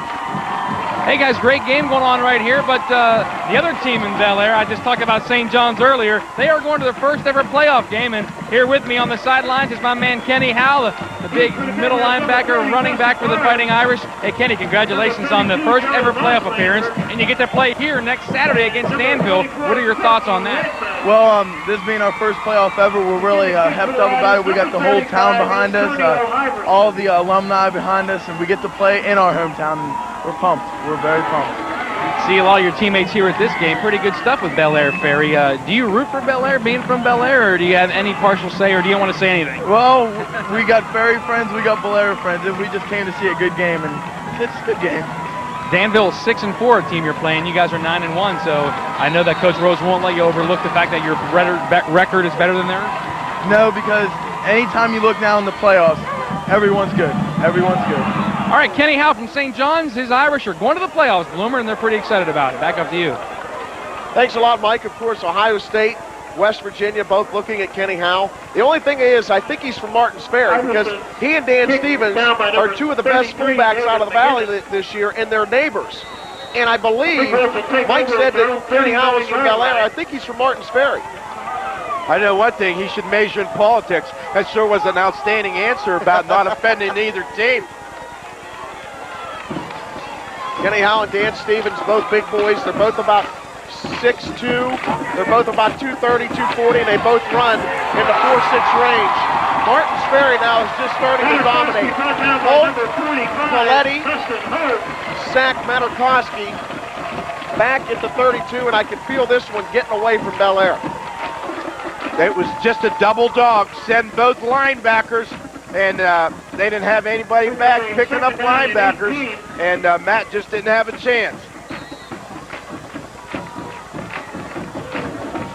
Coming into this game in Division 4, Martins Ferry is ranked 10th, Bellaire 7th. Of course, the top 8 go in the new expanded format, which was just implemented this year. With the win, Ferry is in. Materkoski looking for Drew Spencer, who adjusts and makes a nice catch, making sure he gets his speed in. That's not an easy catch, especially looking back into the sun. You can't find too many players on any level that can do what he just did. The ball was thrown over his left shoulder while he was looking back over his right shoulder, and he turned around and caught the ball over his left shoulder. I'm tripping in the press box just trying to do it without the football. Don't land on me. Drew, great play, Drew. 3rd down and 1.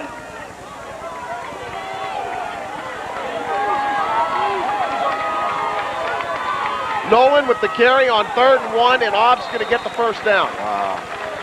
I'm Nolan, the ball carrier. Did the Ferry linebackers make 2 great plays? They submarine the ISO play. That's what you're supposed to do. They're coached to do that. And boy, did they cause a foul. Barely make the first down. Watch the 2 linebackers come real hard and submarine underneath the Bellaire blockers. Boom! Not far to go. Boy, that Collette is playing an outstanding game today. Save this film, Lucas. You're going to be proud of this one. First down and 10 from midfield. Hibbits in motion. Materkoski, quick hitter to Lekanudos. And that time that was broken up by Nathan Alexander, and he's going to get flagged for pass interference. There is a flag on the play.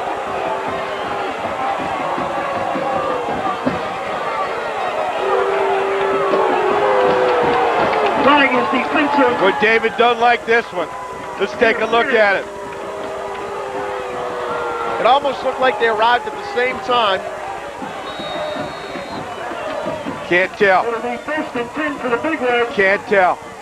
at the Martin Ferry 35-yard line. I know one thing. Somebody's getting their ear chewed off. Well, he shouldn't get it chewed off too bad because the officials have done a great job so far in this contest. They certainly have.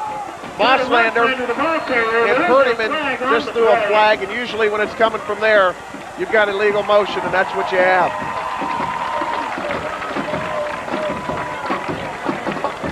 Signals illegal motion against the Big Reds. Refused. Flag is declined. Refused.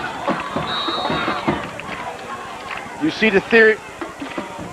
Okay, here's the pass play again. Let's see if we get a better look at it. It's kind of hard to tell when you're kind of hard to tell. 200 feet off the field and another 100 foot off the ground. Bring up a 2nd down and 10. Materkoski has some room to the left side. Materkoski, the ball carrier. And he gets out of bounds after picking up a first down. Nice little juke move to get by Holt. Yeah, that's what I think the key to this game is Matt's running. If they can get him out there, they can still come back and win this football game. They have that kind of explosive offense. Right there's the juke. Gave him a little more time, and it allowed him to pick up an extra 6 yards. This game is certainly not out of the reach of the Big Reds. They're explosive, so let's pay attention. 7:50 to go in this football game. 29-7, Martins Ferry on top. Materkoski from the shotgun. Steps up again. Taken down by Tony Collette after a gain of 2. Number 33, Tony Collette. And Matt took 2 real big hits on this one. Brings up a 2nd down and 9. It was not a draw. He just took off. He gets 1, 2 big hits there.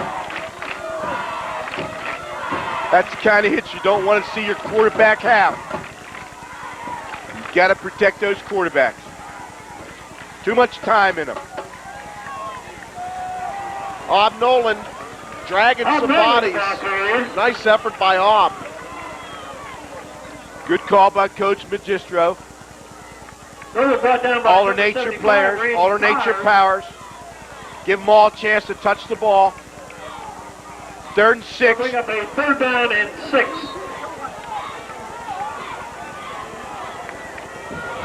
We're under 7 minutes to go.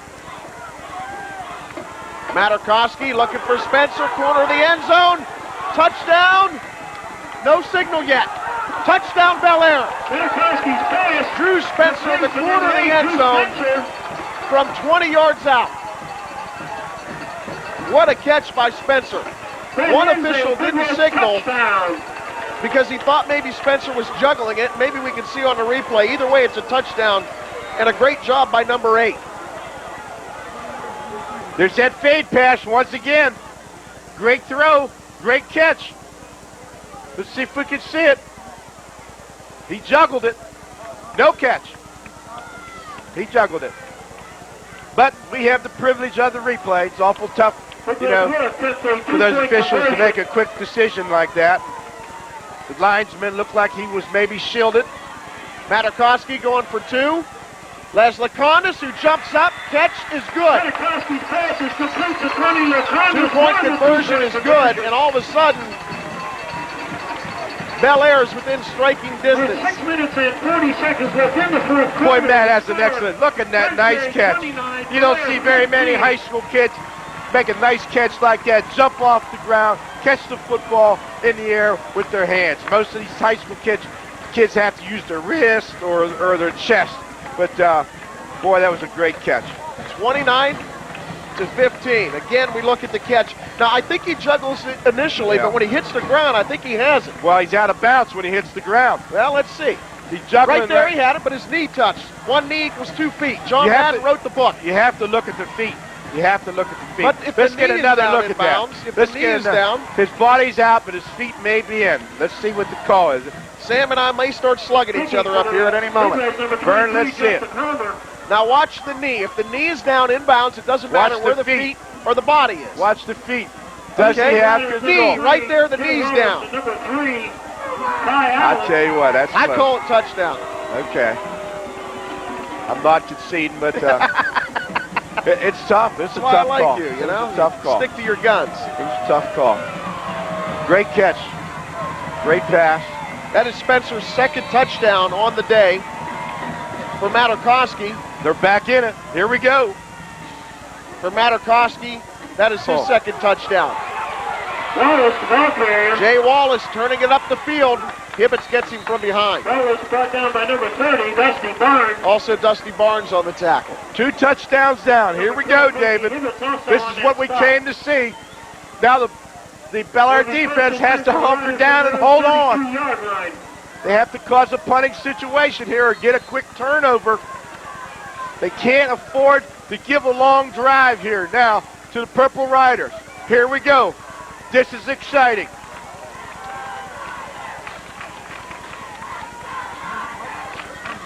Handoff Collette and nothing doing. Jake Doyle in the backfield along with Lekanudos and Rocky Thoburn. And number 21, Tony Lekanudos also on that stop. There's a loss on the play.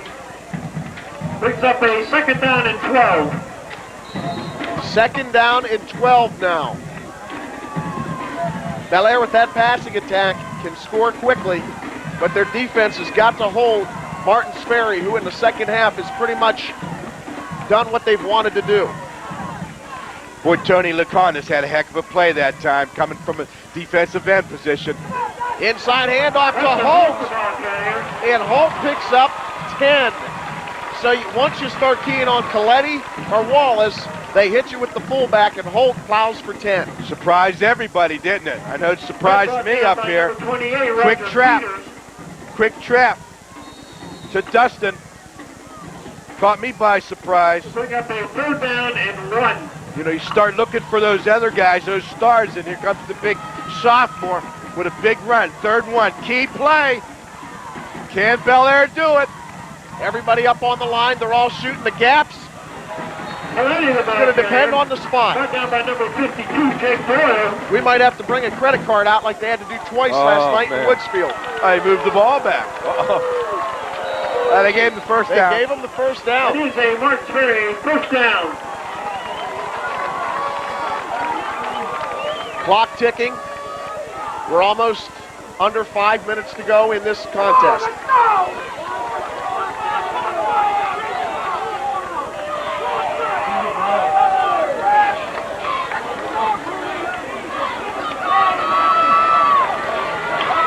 I formation with Collette and Wallace. Wallace gets the call. Brought down by number 21, And Lekanudos is just playing a whale of a second half for Bellaire. Tremendous, tremendous football player, Tony Lekanudos. Boy, he makes one big play after another. This is really scholarship film for Tony. I mean, he's doing a tremendous job out there today. Well, Magistro told us before the game that number 21 could play defensive end in college if he wants to. No he doubt has the skill. He can pack on some pounds. He definitely has the size already as far as height goes, being 6'5", 200 pounds. He's played an incredible game today. Inside handoff. Collette. There's that Martins Ferry has a third down again. There's that good coaching on the Martins Ferry side of the Bellaire Big Red defensive line. Is coming up the field. So one of the good calls to call against that is a screen or as quick trap. And Martins Ferry came with the quick trap. Well defensed by the Big Red defensive line. This is crucial. 3rd and 9. This could be the ball game. This drive here, Dave. Bellaire stops him. Comes back with a score. We got a barn burner. 3rd down 9. Ferry has to get to the 48 of Bellaire. Bruney going to try to run it. This is going to be tight, and Bruney has a first down. Zach Bruney gets a huge first down with his legs. Number 28, Peter. And his dad pulls him on the sideline and it is a Martins Ferry first down. Says, good job, boy. Big play by Zach Bruney and the Purple Riders. A bootleg keep. One of Coach Bruney's favorite plays, and he saved it at the right time. Big first down. Bellaire's got to get this ball back. If they got to win this game, if they're going to win this game, they got to stop this drive. They're eating up the clock. Down 2 touchdowns. We're approaching 2 minutes to go in this football game. Time is running out for the Big Reds. Look at Wallace just throw bodies off of him. Jay Wallace definitely gets my vote for player of the game. Pound. Here they come again. Nothing fancy. Turn around and give it to the big tailback. Cross blocking that time on the Martins Ferry line. Good blocking scheme. Cross, you got the angles. You're blocking the defensive end out.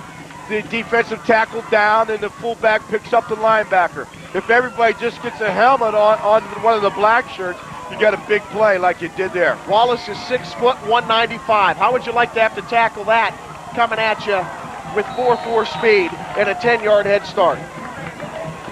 Wallace, the ball carrier. Another tackle by Lekanudos.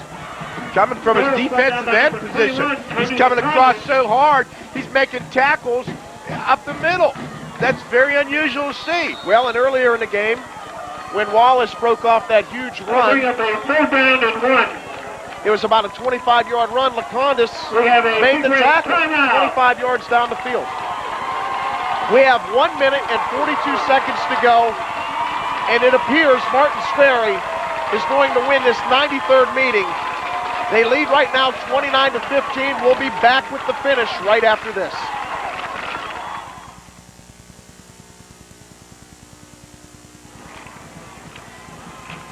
Third down and 1 from the Bellaire 37. Wallace, the ball carrier. First down, and he's still punishing people. Wallace again brought down Did by Tony Collette make a great block? If we have this, just watch number 33 open up the hole for the big running back. Watch Tony kick out at the top of your screen.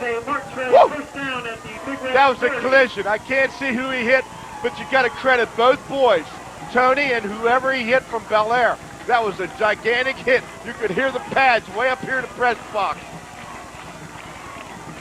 Minute 10 left to go in this football game. Martins Ferry just trying to run the clock out and advance to the playoffs for the second time in school history. Kneel down offense.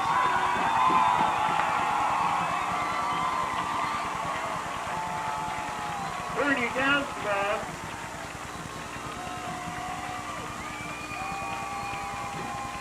Clock ticking. Martins Ferry will finish the season 9-1. Dave Bruney will go to his second consecutive postseason dance. He wins his 133 game. He wins the Sparky Award, and he wins the OVAC 3A title. What a performance in a tight game. Martins Ferry just a little too much power towards the end. And the Purple Riders, what a second half out here today. Whoever gets them in the playoffs is going to have their hands full because they have one monster of an offense. I can't help but feel right now for Coach Magistro and his outstanding football team, the Bellaire Big Reds. Here we got the rush onto the field. This one is history. 29 to 15. Here's the final. Martinsbury fans, students, out there with their Purple Rider football team. Congratulations to Bellaire on another tremendously successful season. They finished 7-3. They've been one of the winningest programs in the Valley now for 10 years. And they're going to have a heck of a team coming back next year, too. Remember, Materkoski is only a junior. So they definitely have some talent going back. As far as coming back, as far as the Purple Riders, their season continues now. What a performance by Jay Wallace. If I've got to pick out some names, there you see the two head coaches talking. If I have to pick out some names, Jay Wallace for Martins Ferry stands out. Zach Bruney stands out. Lucas Collette stands out. Adam Holmes, that whole defensive line of Martins Ferry. For Bellaire, Drew Spencer, wonderful game. Tony Lekanudos, unbelievable in the second half defensively. 177 yards. They just said Wallace gained 175 yards. Also for Bellaire, defensively, Jake Doyle. Nolan had a good game. Of course, Materkoski. Wonderful all-around performance. We're going to go to a break. When we come back, Mike Anthony is going to have some interviews from down on the field. We'll be right back. And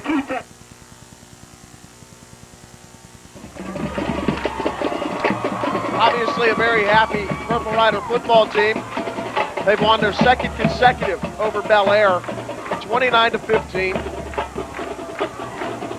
Second half, Sam, it just seemed like Martins Ferry just wore Bellaire out. Just too much of that pounding up the middle with Wallace. And then as soon as you're done with Wallace, you've got Collette coming at you, then you have Bruney coming at you, and then as soon as you suck up the guard on that run, you've got Bruney going to Ty Allen.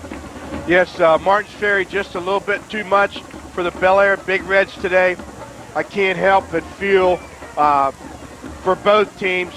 The seniors from Bellaire are done. They don't get a chance to go to the playoffs, and it's a hard, quick way, a sudden finish to your career. On the other end of the field, you have the Purple Riders. They got another week. The seniors have another week, and I can't help but feel for both coaches and then both players. Speaking of coach and player, who better to interview right now than the winning coach and his winning son? Let's go to Mike Anthony. All right, David and Sammy, thank you very much. Dave Bruney, head coach Martins Ferry, congratulations. You know, it's a very emotional time, but your second straight trip to the Ohio playoffs, and what a great way to win it on a great afternoon. Comment on the game. It certainly is. I'm so happy for everybody involved. But first, let us take our hats off to Bellaire and the Bellaire coaching staff and all their great kids, especially their seniors. This was high school football at its finest. These kids, under so much pressure, competed. You didn't see a personal foul. You didn't see any. I'm speechless. It was a great game, and my hat's off to them, and my hat's off to our team. What a great game by your senior quarterback, and he's your son as well, Zach Bruney. Hey, Zach, great job tonight leading this offense. You finally get your chance your senior year, and you're going to the playoffs. That has to feel unbelievable in your mind right now. It really does. Like my dad said, really words can't describe. You know, after you win this game and, you know, you get to play on, and that's what it's all about, I guess, moving on. So many great players have played at Martins Ferry, and last year you had to be on the team that went to the playoffs for the first time, and you thought, boy, I'd love to get my shot next year. You got your shot, and now a 9-1 effort, and you're going to the playoffs. Yeah. Can you even think about that yet? Really, I can't. I want to enjoy this one first and start prepping for whoever we got next week. We just want to win next week and keep playing. Congratulations, guys. I know you want to celebrate with your team. Dave, thanks a lot. Congratulations, buddy. We'll see you next week. The Martins Ferry Purple Riders are moving on to the playoffs as hugs and kisses and emotions are running rampant here at Nelson Field. I'll line some more interviews up, guys, and we'll come back down to me momentarily. Now back up to you. Thanks, Mike. Recapping the scoring, Bellaire had a great goal line stand early on. Stopped Martins Ferry on 4th and 1. Bellaire took over on offense. The very next play, they get tackled in the end zone for a safety. Martins Ferry went up 2-0. Then Bellaire came right back. Materkoski to Drew Spencer, 85-yard touchdown with 3:43 to go in the second quarter. So for the first quarter and a half, this was a defensive struggle, a feeling out process. Bellaire took the lead. Then Ferry comes right back. Zach Bruney to Ty Allen, 69-yard touchdown, 8-7 Ferry. Purple Riders started to open it up a little bit. Tony Collette scored from 1 yard out. Ferry went up 15-7 with 51 seconds to go first half. Second half, 32-yard field goal by Bellaire was botched because of a high snap. Then on 4th and 3, Zach Bruney hit Ty Allen on a quick hitter on the far side. Allen turned that into a 21-yard touchdown to put the Purple Riders up 22-7. Then it was Collette again, 23-yard touchdown run right up the gut in the fourth quarter. Ferry was up 28-7. Bellaire came back. Spencer, 20-yard touchdown from Materkoski. The 2-point conversion from Materkoski to Lekanudos was good. We had a 29-15 game. Then Ferry took over on offense. They let the horses eat, and they ate up the rest of the clock, Sam. Yes, I think you have to give the ball game. We had great players on both sides, big plays on both sides, but you got to say the difference in the ball game today was the offensive line from Ferry. They opened up holes for the offensive backs, and if you don't have an offensive line, you have nothing. Jay Wallace, another tremendous performance, over 170 yards rushing. Just running over people. Showed his speed with some huge runs, but he ran with such tenacity today that if there were any college recruiters sitting in the stands, they got to be thinking, we want this guy on our team. You see the Purple Riders putting their helmets up.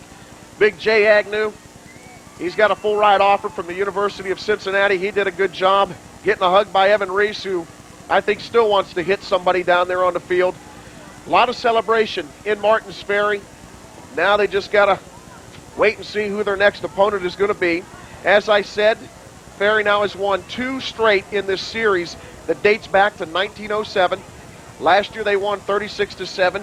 Now the overall series is 49 wins, 38 losses, 7 ties, with Bellaire still leading. There you see Jay Wallace running hard.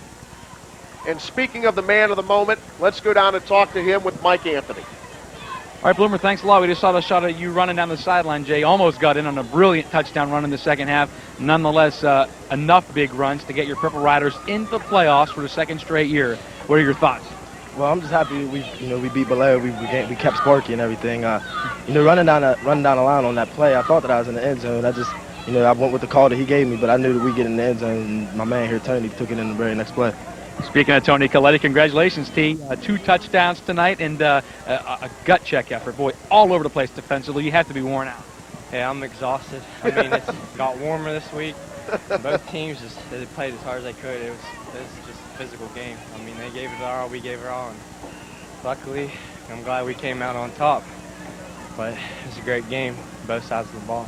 Tony Collette already over 1,000 yards for the season, and Jay Wallace with his 175-yard effort today, over 1,000 yards. So 2,000-yard rushers and a pretty good quarterback in Mr. Zach Bruney heading these Purple Riders into the playoffs. Now, if Ferry gets into the top 4, David, they were 10th coming in. If they get some help and can host a game next week, it'll be at Purple Rider Stadium, and it will be Saturday. They'll play Saturday from here on in. Next week's game will either be at Navarre Fairless or Doylestown Chippewa. That's if Ferry isn't in the top 4. We'll have to wait and figure out the computer rankings tonight and possibly tomorrow. So one good thing we know is Ferry's in, and Tony Collette and Jay Wallace were a big factor in that game today, guys. Congratulations, and go celebrate, all right? Yes, sir. Thank you. All right. Michael, thank you very much. Final thoughts, Sammy?